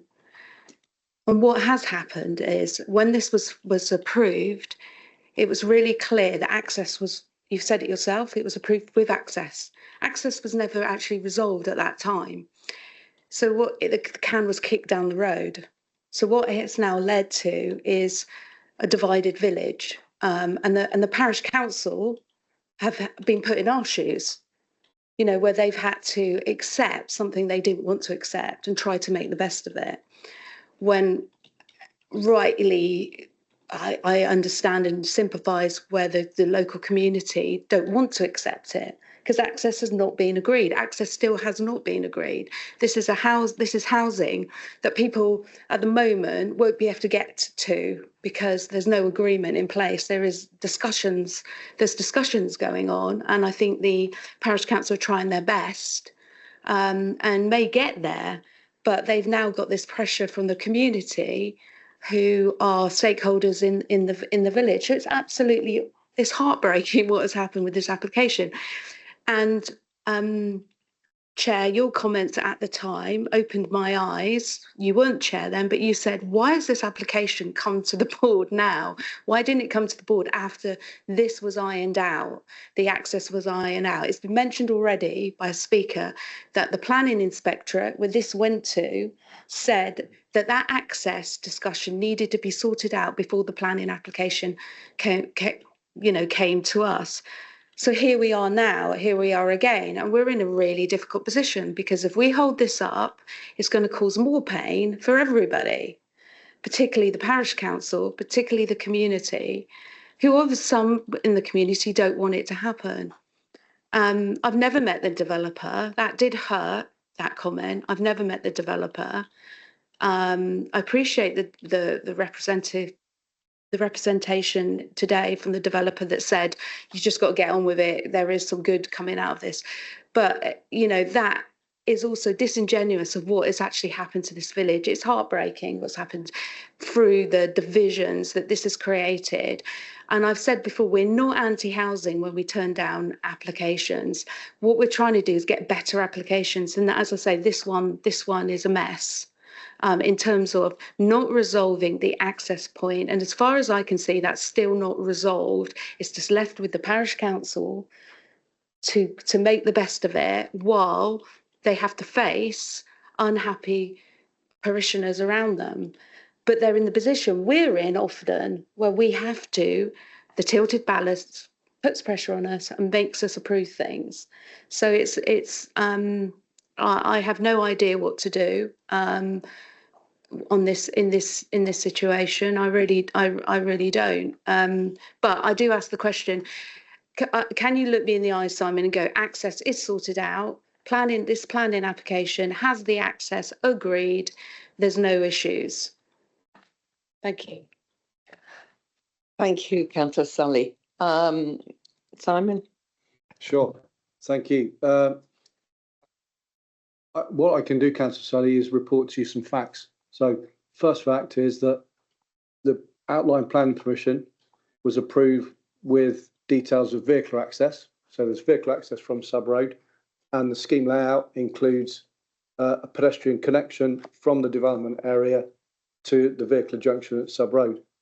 What the scheme layout also proposes within the land that's controlled by the applicant, because don't forget, all the applicant can do is deliver and control and implement on land that he owns, or it owns, the developer. It cannot implement something on land that somebody else owns unless that somebody else gives them their authority. So what the block plan, what the site layout plan, which has been submitted, and what you've been asked to approve, or what you approved last time, subject to comment about it being further discussed, is a pedestrian link from the development area to the boundary of the site that the applicant owns. So the applicant can't do any more than that. That's all the applicant can do.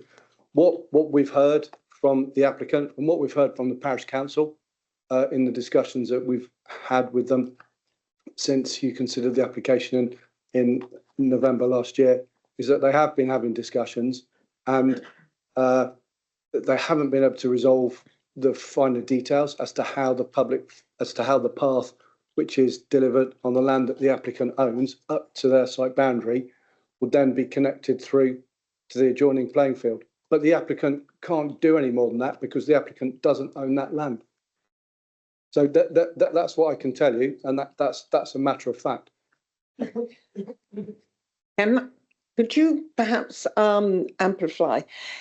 If we approve this application as such, then the parish council will then be in a position to resolve one way or the other the situation.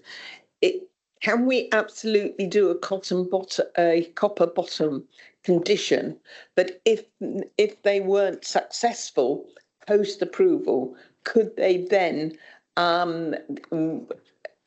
get a waiver in some way, or does it still say that you can't actually start development until that's in place? I'm just trying to understand where the pivot point is on this. And then we'll go to Councillor Hart in a moment. Just let Simon respond. And then Councillor Dimmery.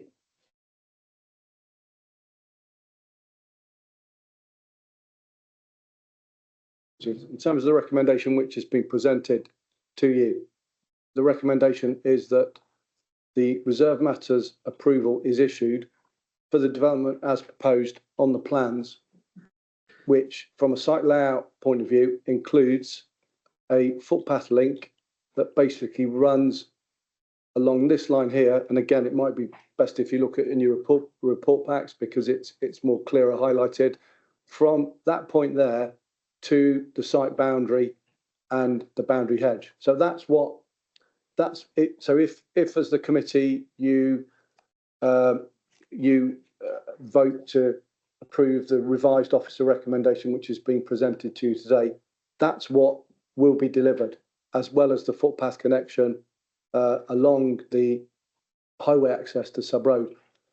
What we can't do as local planning authority is impose a requirement on the parish council because we don't have the gift to do that. I'm not asking for you to impose a condition. I'm asking, is it possible to condition the approval and along the lines of what the inspector said? It wouldn't be, Chair, because what the inspector said, and if you look at your report pack on page, let me just get the right one because I've got both up. So it's not the original report pack, it's reproduced in the update report. So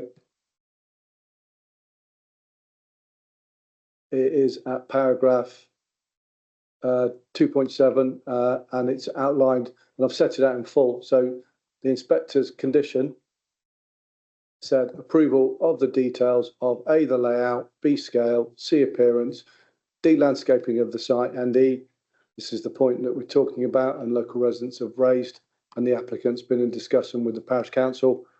I'm going to say it now. Pedestrian link to the existing footpath network, allowing convenient pedestrian access to the village centre, shall be obtained from the local planning authority before any development is commenced, implemented in accordance with the approved plans and permanently retained thereafter. So the plan that is submitted to you provides a footpath link to the boundary of the site, and the applicant cannot do any more than that because the applicant doesn't own the land which is the other side of the fence.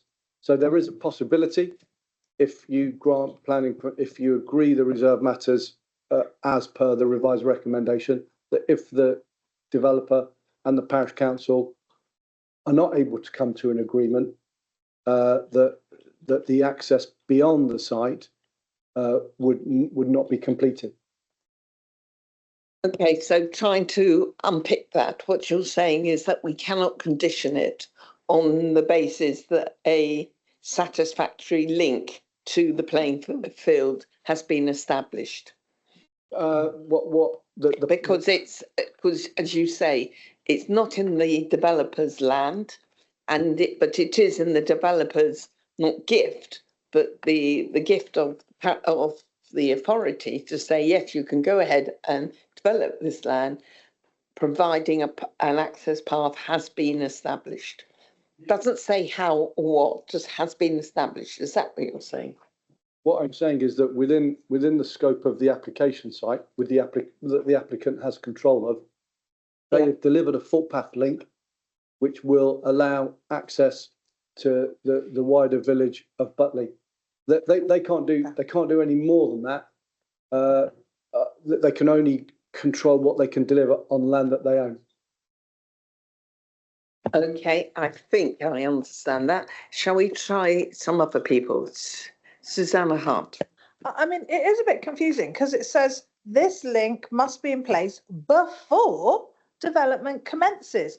I mean, a link into a hedge might as well be a link into a brick wall at the side of someone's house for all the sense it makes. I know we can sit here and theorise, well, the parish council should let them go through and, oh, they'll come to an agreement and all the rest of it.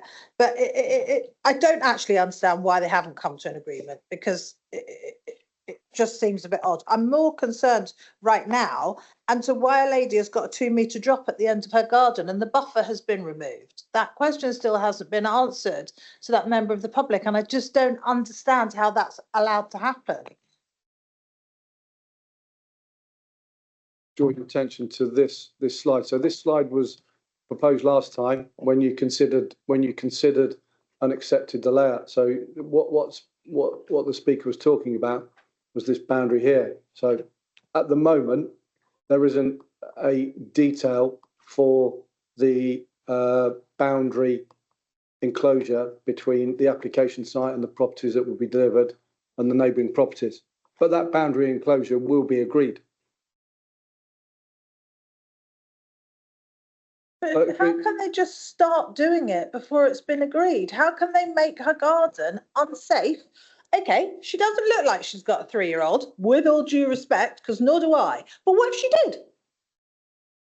It's just dangerous. I don't understand how we can be allowing this to happen.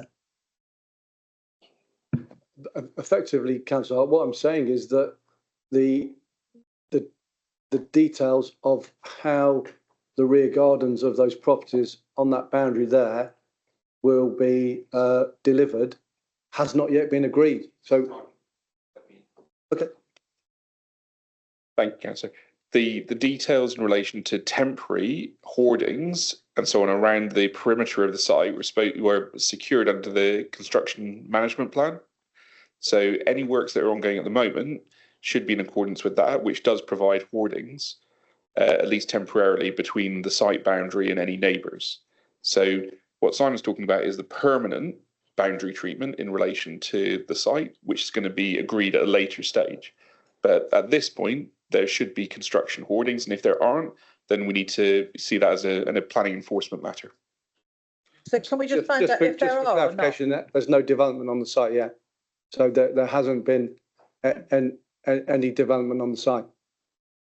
So I don't understand, like I'm hearing one thing over here and a different thing over here, and it's like I'm a lunatic in the middle. What I think the speakers were speaking about was the detail on this boundary here. So if you can see my cursor, it's not, you can't really see it. I'll point it out for you, then you're aware.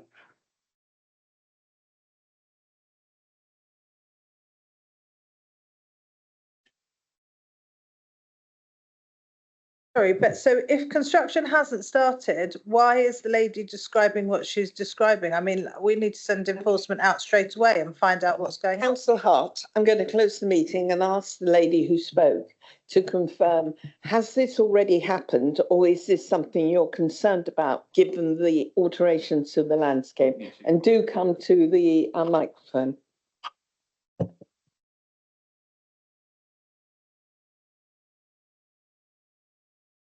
The various plans and diagrams that have been submitted show that there will be an excavation at my boundary going straight down of 2 metres. I will have about a metre strip that I can walk along. I'm 76 years old, and as you probably see, I've got wobbly legs. So the likelihood of me falling down there is quite high, but of course it hasn't happened yet because the development hasn't started, but that's what they plan on doing because the site is not level and they are moving the soil from one side to the other. And that's what they're doing. Okay, Does that make sense? So your concerns are not about the actuality, it's about what is being planned. And we're hearing that there will be, and which has already been agreed, there'll be construction hoardings or whatever already will go into place if they get planning permission. Why haven't they agreed? Why can't I see? Why haven't they stated, as they have on other boundaries? You look at the plans, they tell you this will be some particular kind of fencing, that will be stone, this will be that. Okay. So I don't think they want to do it. I understand your concern. I think the officer said that this is one area which hasn't been agreed yet. And I think that would you be able to confirm that that sort of thing would be agreed before any development occurred on site? Exactly, Chair. I mean, at the moment, development can't start on site because the reserve matters details have not been formally approved by the council. Once, if the reserve matters are approved as per the revised recommendation which you're considering today, there'll be certain matters which the applicant will need to submit for agreement via the discharge condition process, one of which will be the boundary treatments on the areas of the site which have not yet been proposed and or confirmed. Yeah. And so you can confirm, in essence, that this will be agreed before work commences on the site. Okay, fine. I think we've got a resolution then. Since we asked you to bring to the table, I'm content if you want to make a comment and then we're going to close this matter. I just want, how can I mean, you're saying you're going to agree it, but how can I be sure there's no condition? How can I be sure that I will be safe? I still don't understand how I can be sure. Okay, I will ask a senior planning officer to sit down with you and explain the process. And I think Mr. Healy will do so if you like to wait to the end. And also the developer may want to have a word too. But I think in terms of the discussion in front of us, shall we move on? And Thank you very much. Martin Dimmery and then Barry. Yeah, just this is a follow-up here because this is quite confusing. We seem to be looking at the footpath and other issues. There's quite a lot of issues here. Notice the phosphates issue has come up. That's a major hurdle, isn't it, Simon? Apologies if I wasn't clear, Councillor Dimmery. The updated recommendation to you, and the reason why this is being presented back to you after council level recommended it for approval back last year, it is for 2 reasons. Firstly, there's no longer any legal basis for us to secure phosphate mitigation. And that's as a result from the Supreme Court judgment, which has recently been issued. So, yeah, it's really, really disappointing. And, you know, our solicitors and the applicant solicitors have been working really hard for the last year to put in place a scheme of mitigation, but because of this Supreme Court ruling, which was brought by a housing developer, CJ Fry, there's no longer a legal basis for us to secure that mitigation. So the first part of the revised recommendation is that you no longer are able to secure that phosphate mitigation through the signing of a Section 106. And then the second part of the update report, which again we've just been talking about, is the issue of the footpath connection and the requirements that the inspector set when outline planning permission was granted, and the extent to which the applicant has gone to delivering that, to delivering as far as they can on the land that they own, that footpath connection. So they've delivered a footpath connection to the boundary, which is on the land that they own, and they obviously can't deliver something on land that they don't own unless they've got the agreement of that landowner. Thank you, Simon. I think Leslie would like to add something to that for you, Martin, and then yes, Chair, if I could just add to the officer's comments in regard to the CG Fry judgment in the Supreme Court. I think summarising the reason why we can now no longer apply the phosphate requirement is because the Ramsar site is currently protected by policy as opposed to legislation. I can say that in the planning and infrastructure bill, where we are awaiting royal assent, hopefully by the end of the year, that position in terms of the Ramsar will change, and it will have the same protection as sites which are protected by current legislation. Okay, do you want to come back on that? It's an issue that I'm dealing with a lot in the Climate Place Committee. So, and we know that the situation is moving and it's difficult. I'm just, one of the reasons I didn't like this was a reason I wasn't officially not allowed to vote against it for, but I believe that the sewage works is overburdened in Butley. Was the decision on the phosphates made on the basis of of the runoff into the local streams? Was that the decision, or is it to do with the broader issue of farmers, the effluent spread on the fields, which as I understand is where this investigation on phosphates is now going? Yeah, again, just to be really clear, and I'm sorry if I wasn't clear, the issue about the phosphates is, and the Supreme Court judgment, it only affects about 2 or 3 permissions that have been granted within our area. So any new development coming forward will still be subject to phosphate mitigation consideration.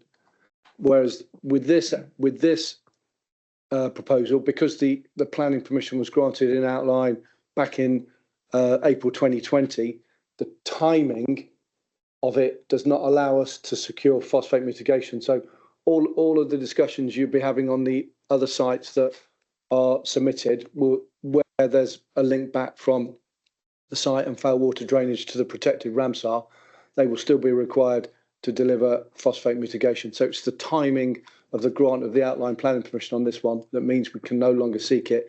And the reason why we were seeking it wasn't to do with whether or not the existing sewage company that serves Butley has got the capability to manage foul within the village. It's all about protecting the ecological habitat downstream of the site, which is effectively, on the Glastonbury moors and levels, which is the protected Ramsar. So hopefully that's clarified those points. Yeah. Sorry, I mean it's a bit of playing catch up here because this report has got some clauses in it which are difficult to recall. Thank you for that explanation. Thank you for that. Just to say, I think the point Simon probably needs to spell out is that there are only a few applications which are so long in the tooth in the development that they actually get captured by the court decision that they shouldn't be exposed to the phosphate issues. And this just happens to be one of the very few. Okay, I now have Barry. Thank you, Chair. When I looked at the drawings and the layout of this site, I thought this was going to be a really nice, easy development, and it's a nice looking development. Well, by my principles, it's light and reasonably well spread out. And we've got ourselves into such a wrangle over a bally footpath.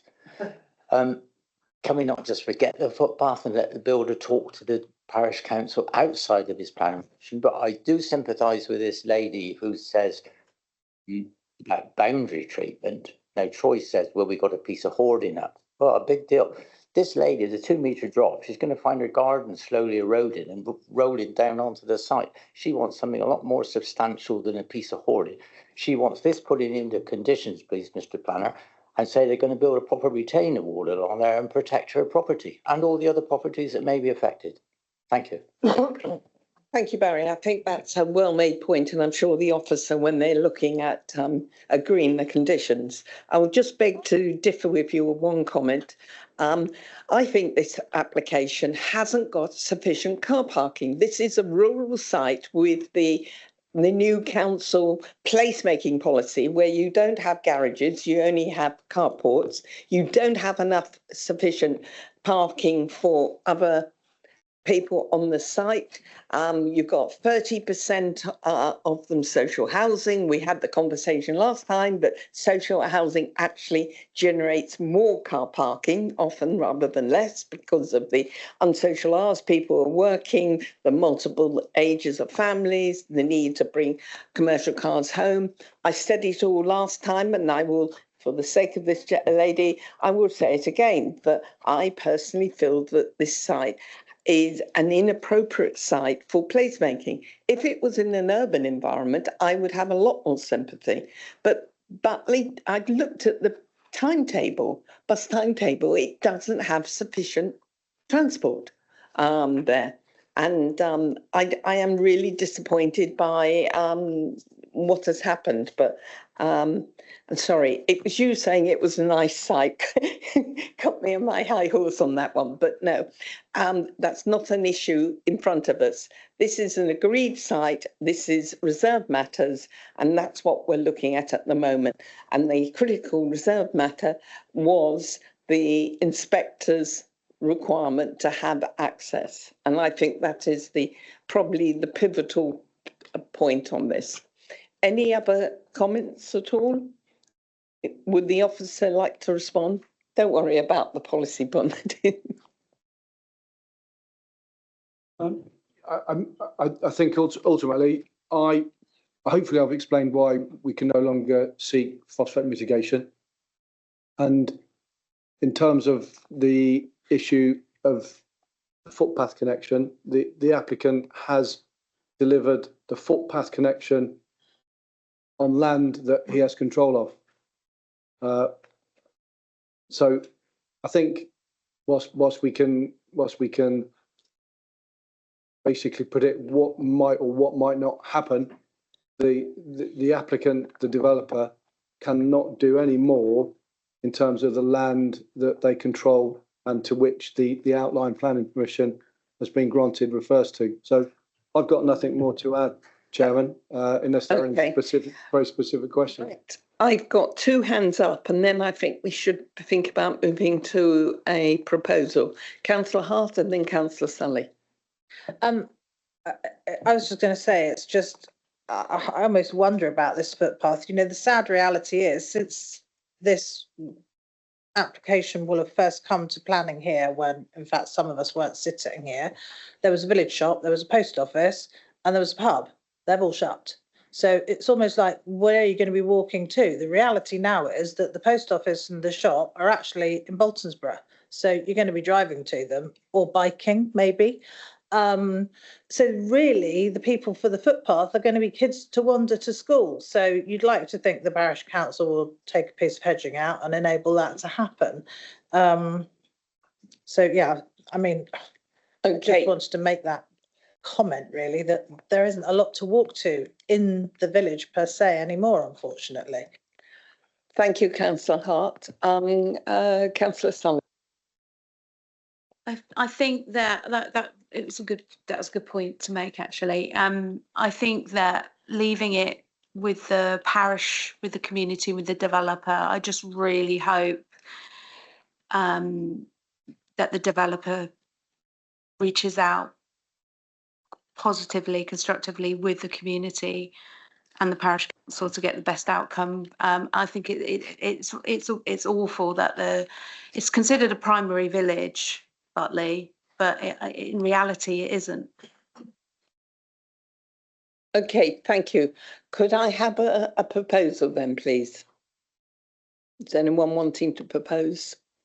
We have an officer recommendation, and I will just check what page we're on. Sorry, Councillor Hart. So I'm happy to propose on the basis that the type of agreement that the chair was suggesting and Barry was suggesting about some proper infrastructure to support this boundary here that they're concerned about is put in place. On the basis that that is put in place and that we do a genuinely decent job of that, I'm happy to propose that we go with officer recommendation. Okay, could you explain that a little further? Perhaps, Simon, you'd like to clarify. Yeah, again, just to say that there is a condition already imposed on the outline plan permission that still needs to be discharged, requiring the boundary details. So they haven't all been discharged, including the one that the speaker's been talking about. So that condition's already in place. But as Barry pointed out, a hoarding isn't the same as some infrastructure to stop. Simon, if I. Yeah. So yeah, we can take you, the objector, and yourselves through the details of what we already have in hand after the meeting's closed, but there are details in relation to the area beyond the boundary on the drainage plan, which has already been approved, which would indicate what's going to be there, as well as the hoarding secures it just for the time being between residents and the site. And this would, at least in terms of the what's going to be landscaped on the other side of that boundary, would give us a solid indication of what's already been approved. So we can certainly do that after the meeting is closed. Okay, thank you. Okay. So on that basis, I'm happy to propose that we go with officer recommendation. Okay, and do we have a seconder? Thank you, Simon. And just to confirm the recommendation, and it refers, this is on page 97 of those of you who are looking, there are a list of conditions, of which there are many, literally more than a page, and they're all detailed, so I'm not going to go through them. And also to define the terms and extent of the permission on materials, sample panel, dwelling access, bicycle storage, electrical vehicle charging provision, access, parking and turning, erection of gates, compliance, water usage, etc., all within your work. So we have a proposer for the recommendation to approve with the additional conditions listed in the report. We're being seconded by Councillor Carswell. And if people are content with that understanding, are you ready to vote? I see no one against it. Could I have a show of hands to approve?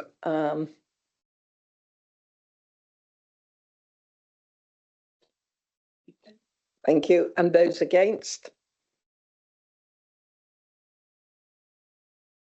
And those abstentions? And one abstention. Okay, fine. Are people clear then? Thank you very much indeed for your time this afternoon. And please do stay behind and someone will go through your concerns over landscaping. Point of order, Chair. Sorry, I thought you were closing the meeting, Chair. No, we're on to the next one. I'm just making sure they don't disappear before we go on to the next item. We now have page 8, and we've got a list of 2 sets of appeals, and I would like the officers to take us through any learning points from them, if we may.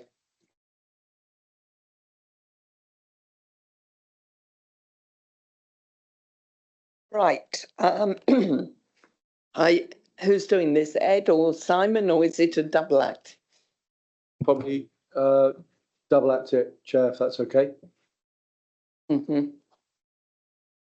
Right. Okay, then. Item 8, we're looking at the appeals, and the first one is on page 105, and that is between 18th of August and the 21st of October.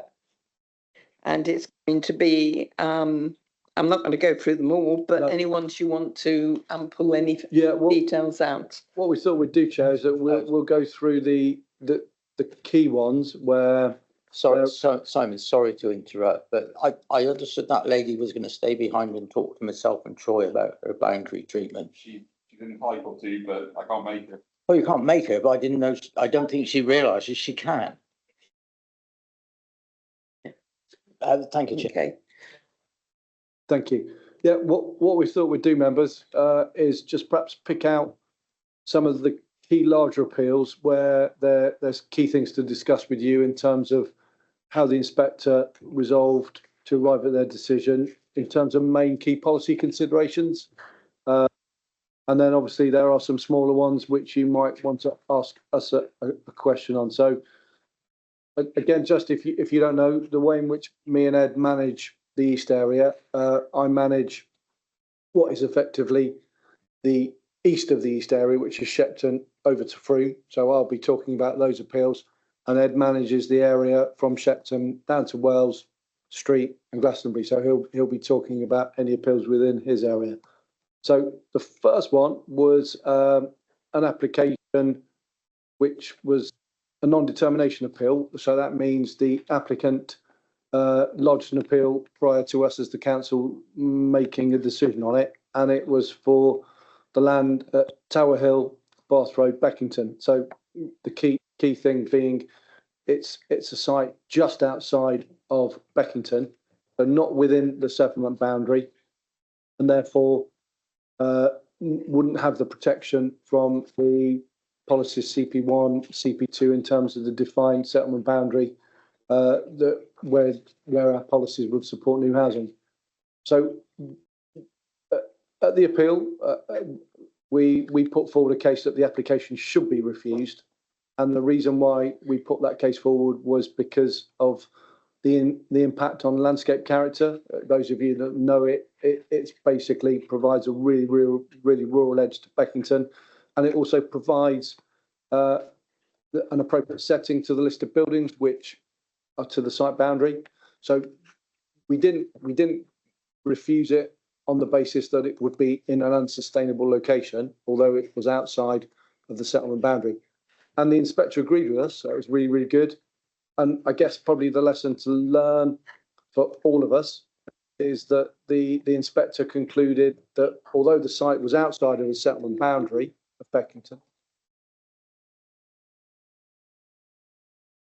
although it was outside of the settlement boundary, the inspector didn't consider it to be an unsustainable location, which is obviously a point that you have to debate and discuss on some of the applications that do come forward where a site isn't in a settlement boundary. So that was a good outcome, but the lesson to learn is that we can no longer rely on our policies CP1, CP2, which defines the settlement boundaries for our key settlements.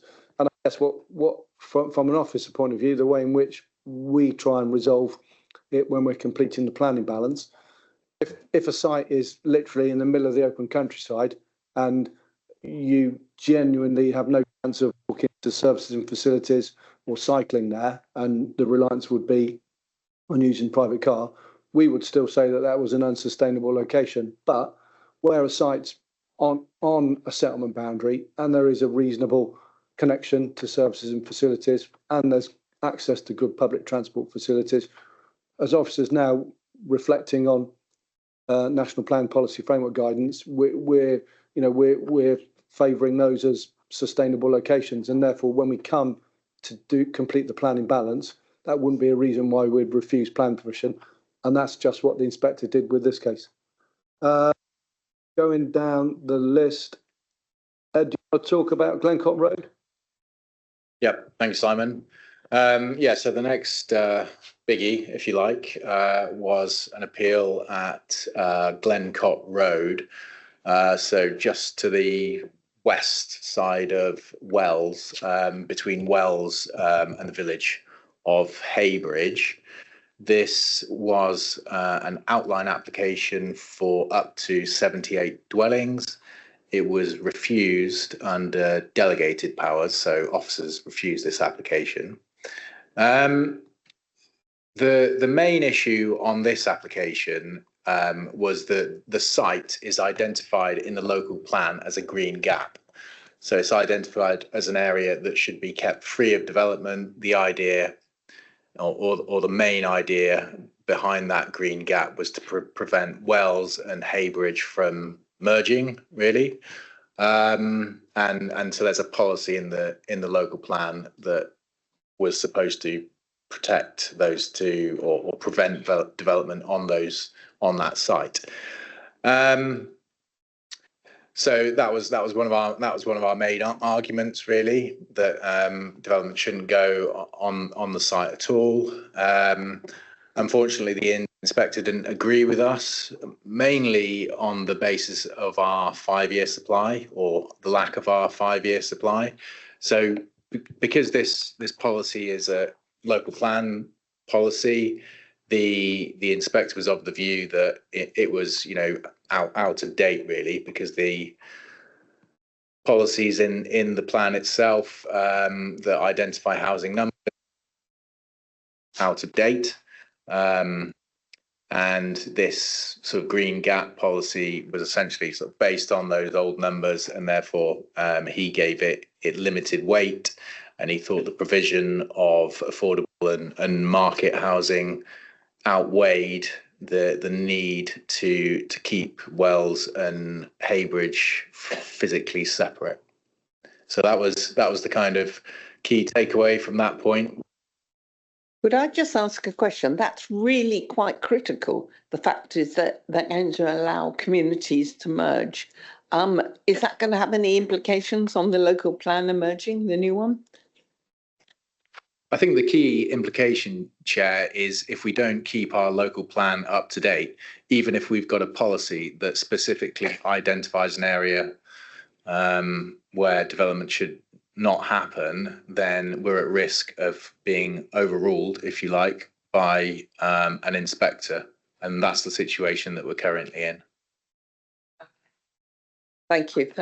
Right, Councillor Hart, thank you. Oh, can I just ask a question? Because I just feel like, I feel quite overwhelmed whenever I look at the number of housing that we're behind by, for want of better phrase. And I just like, do you guys honestly, or anyone in this room, honestly think we're ever going to get to a point where we provide what it is they want from us? There's two ways we can do that. So the first way in the short term is by allowing more development that is not already identified in the plan. And for the moment, we're still sort of operating off numbers that apply to the east area. So theoretically, you know, if we allow more developments through, you know, we could get to that point where we have a 5-year supply. Currently, though, we're probably about 2.46, I think it was. So we're obviously quite a long way off. The second way is by having a new local plan that identifies all the, you know, new allocations that we need. In order to get that plan adopted, it would need to identify enough land. So that's not just for the east area, that's for the whole of Somerset. It's doable. You know, we've already done the initial housing and economic land availability assessment, which, you know, is looking at what land is available across Somerset. Yeah, so it's definitely doable, but it will require a higher amount of development allocations than we've previously had. There's just one other question I kind of wanted to ask the other day, but I felt like it was all taking ages and I wasn't very well. But you just alluded to the 2.4, you think it was, for Mendip East.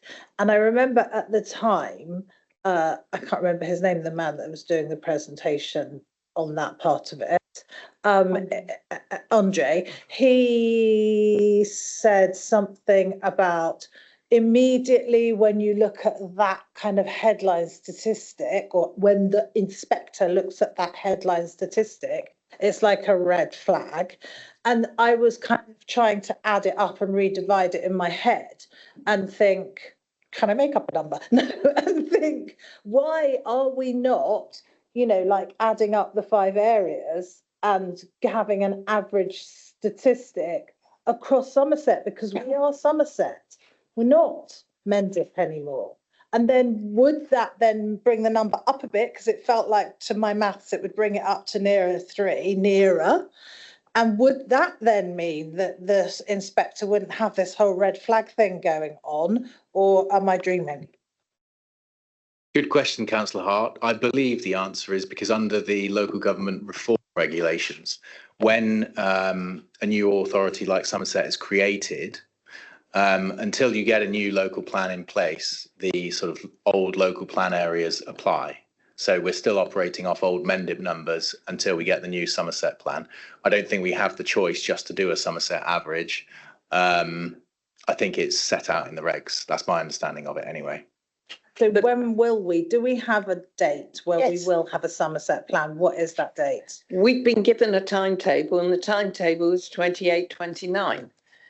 Before it become more of an emerging plan, but it's still some way off because of the process. The other thing I would say is that there is an underlying figure for in the planning process going forward. The government is expecting Somerset to take 75,000 houses over the local plan period as it stands at the moment. And 75,000 houses, God knows where A will put them, and secondly, where they're going to find work. And there is some challenge and pushback. But the reality is that we're seen as a green land where there is plenty of space. And hence the numbers. We have a target, and that target has just gone like that over the last 2 years, and I think the officers may tell you. But we have been, because of phosphates, among other things, and the economy, been building less houses than we've ever done.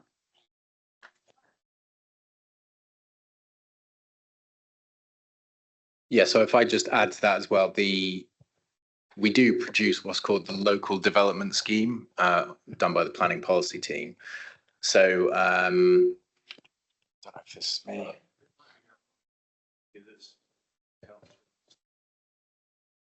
March 2029 is the date we've got for adoption for the new local plan. So yeah, this Somerset local development scheme is updated periodically. So, you can always, that's on the website and you can always search for that.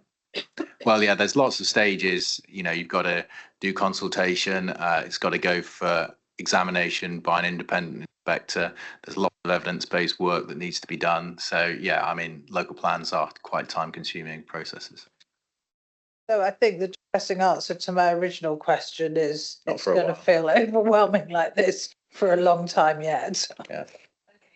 Okay, shall we move on? I'm conscious we have a large number, but I think that was a helpful conversation because we're going to be facing this. Barry, and then back to Ed. Thank you, Chair. I'm going to Ed's comment about applications going through. I mean, I think we've seen this afternoon, we're happy with small applications. Then the thing about small applications, if there's more and more of them going through, they can get built out more quickly than somebody who wants to build 1,700 houses down at Selwood. They're going to take another 10 years. But if somebody's building 20 or 30 houses, they'll be built out in 2 years and the numbers will go up quicker than if we rely on these big developments. And the other point that you made, Chair, where are these 75,000 occupiers going to work? I think is Somerset Business Futures. I don't know what they do. They say they come to the LCN meetings, but I've yet to see one.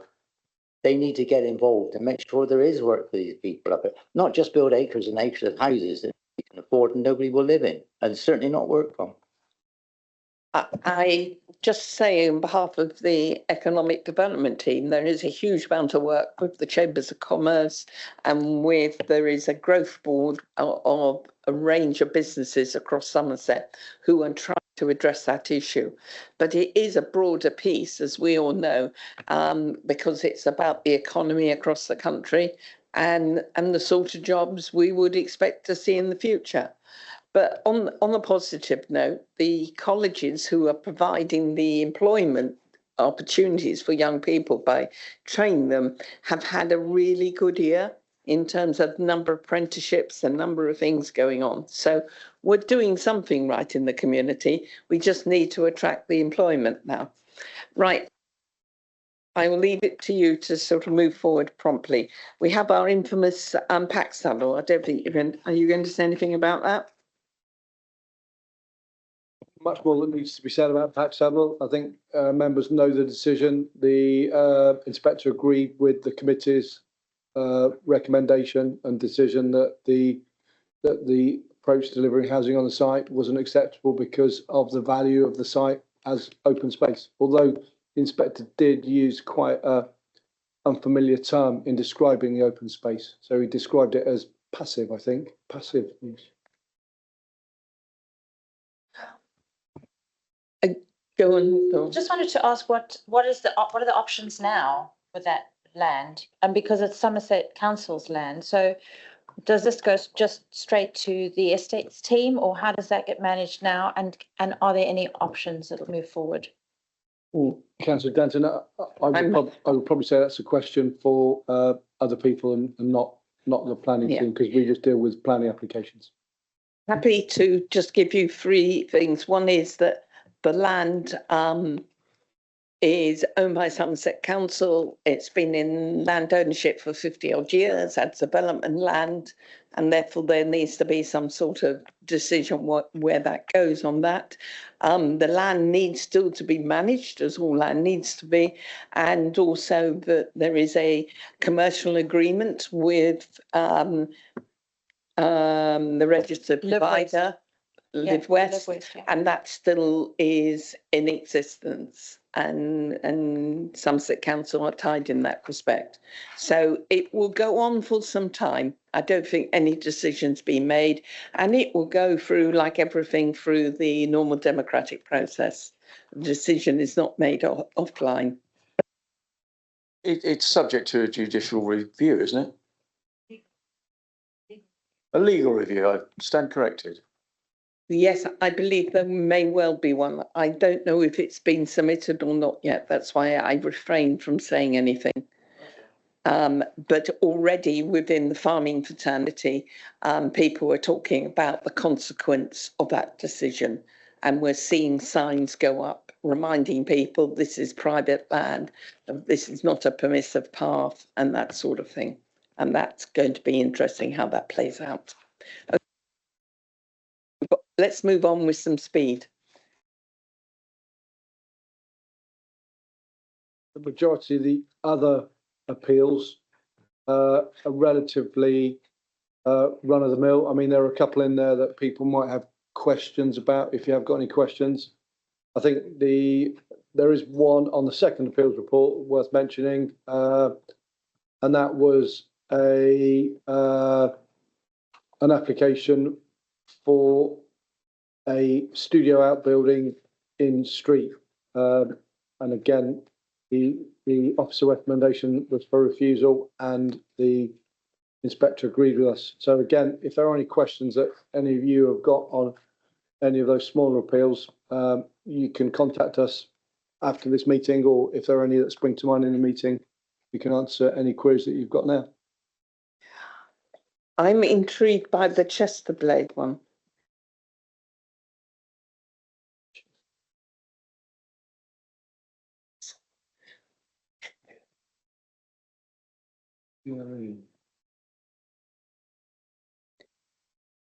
This is an application for existing lawful development certificate for erection of a C3 dwelling house not in compliance with planning consent.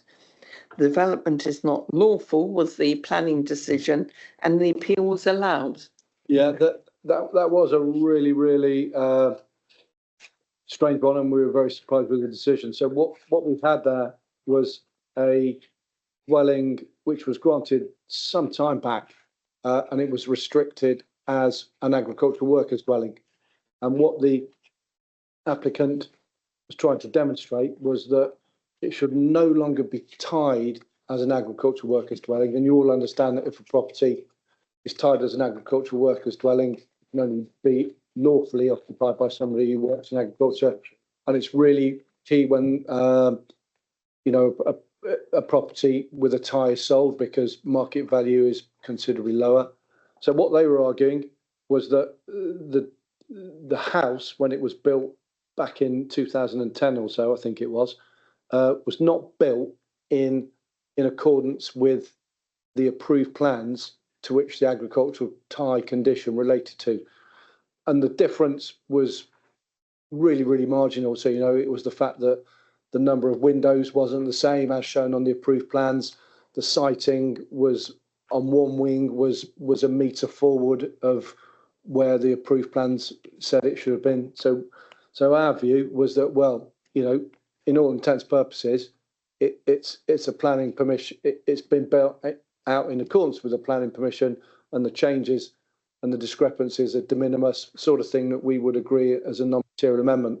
And we thought the inspector would support us, but the inspector didn't, and went ahead and granted the lawful development certificate on the basis that it didn't accord with the plans that the council approved and to which the agricultural tie related to. Okay, that's an interesting one. Shane? And then Councillor Hart? Appeal 5, Oak Tree Paddock, which I spoke to the planning inspector at this. So when the appeal decision enforcement notice is invalid and quashed, so although Mrs. Bell has moved into a flat which she is very unhappy with, does this mean that she can move back into her yurt? The local we wouldn't be encouraging that because clearly there's been a series of planning refusals over the last 5, 6, 7 years that have prevented permanent residential occupation in the yurt on that site. But I'm not quite sure what is then invalid and quashed, if you're saying. Yeah, well, the decision of the inspector effectively concluded that the notice that the council served was not precise enough to be upheld effectively. So it was quashed as a nullity as opposed to a positive decision to indicate that it would be okay for her to live on the site.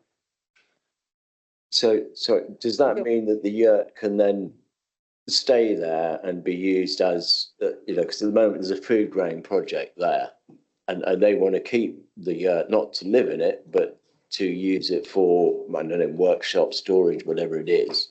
Does that mean they can then keep the yurt there? I think we've actually got a planning application requesting that's actually in the system for consideration at the moment, Councillor Collins. So I think my advice would be to let that run its course. Okay, that's helpful. Any other concerns? Otherwise, I'm happy to draw this to a conclusion. I do think that we should, and the officer should bring to attention if we have done something or the system's done something which isn't obvious to us, because I think we're all in the learning of how things work, and inspectors are inspectors, which aren't always consistent.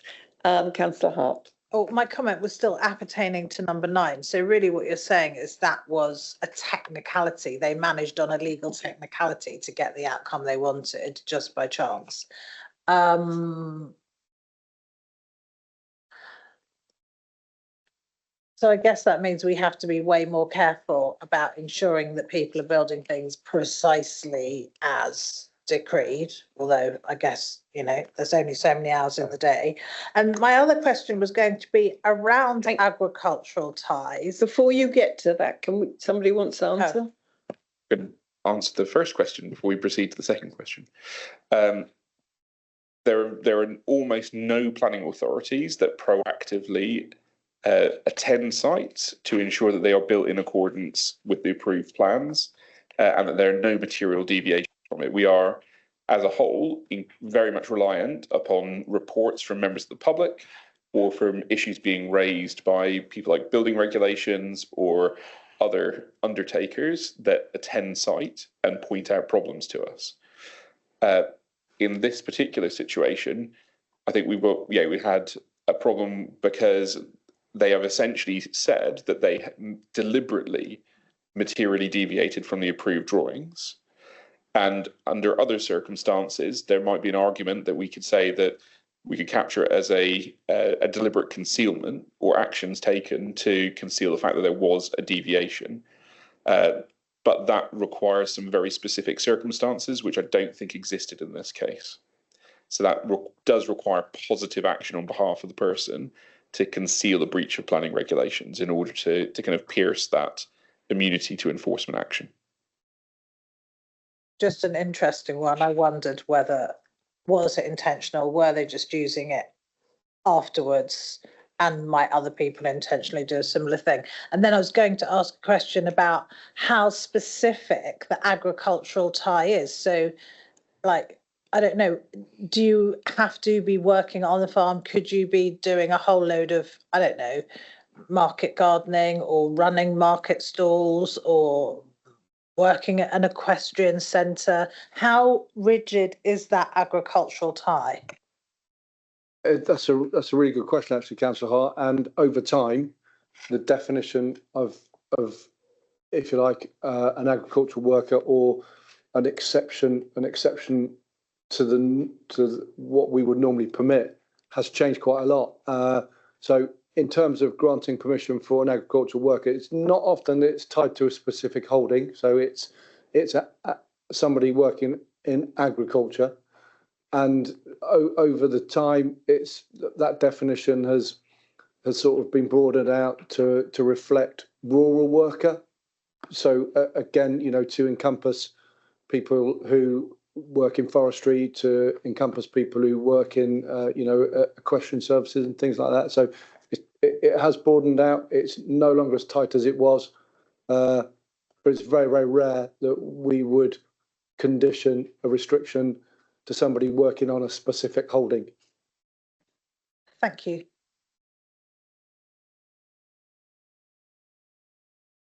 Okay, I would like to call this meeting to a close unless anyone's desperate for a question. Thank you very much indeed, Ed and Simon, for your responses. And, you know, I think we can find 10 minutes or so at the end of a meeting to actually pick up on learning issues. That's helpful. Thank you very much indeed, everyone. I'm happy to call the meeting to a close. Thank you for those who are online. And we'll be back in beginning of January for our next one. So for all of you, I wish you a happy Christmas and hopefully a good new year. Thank you, everyone.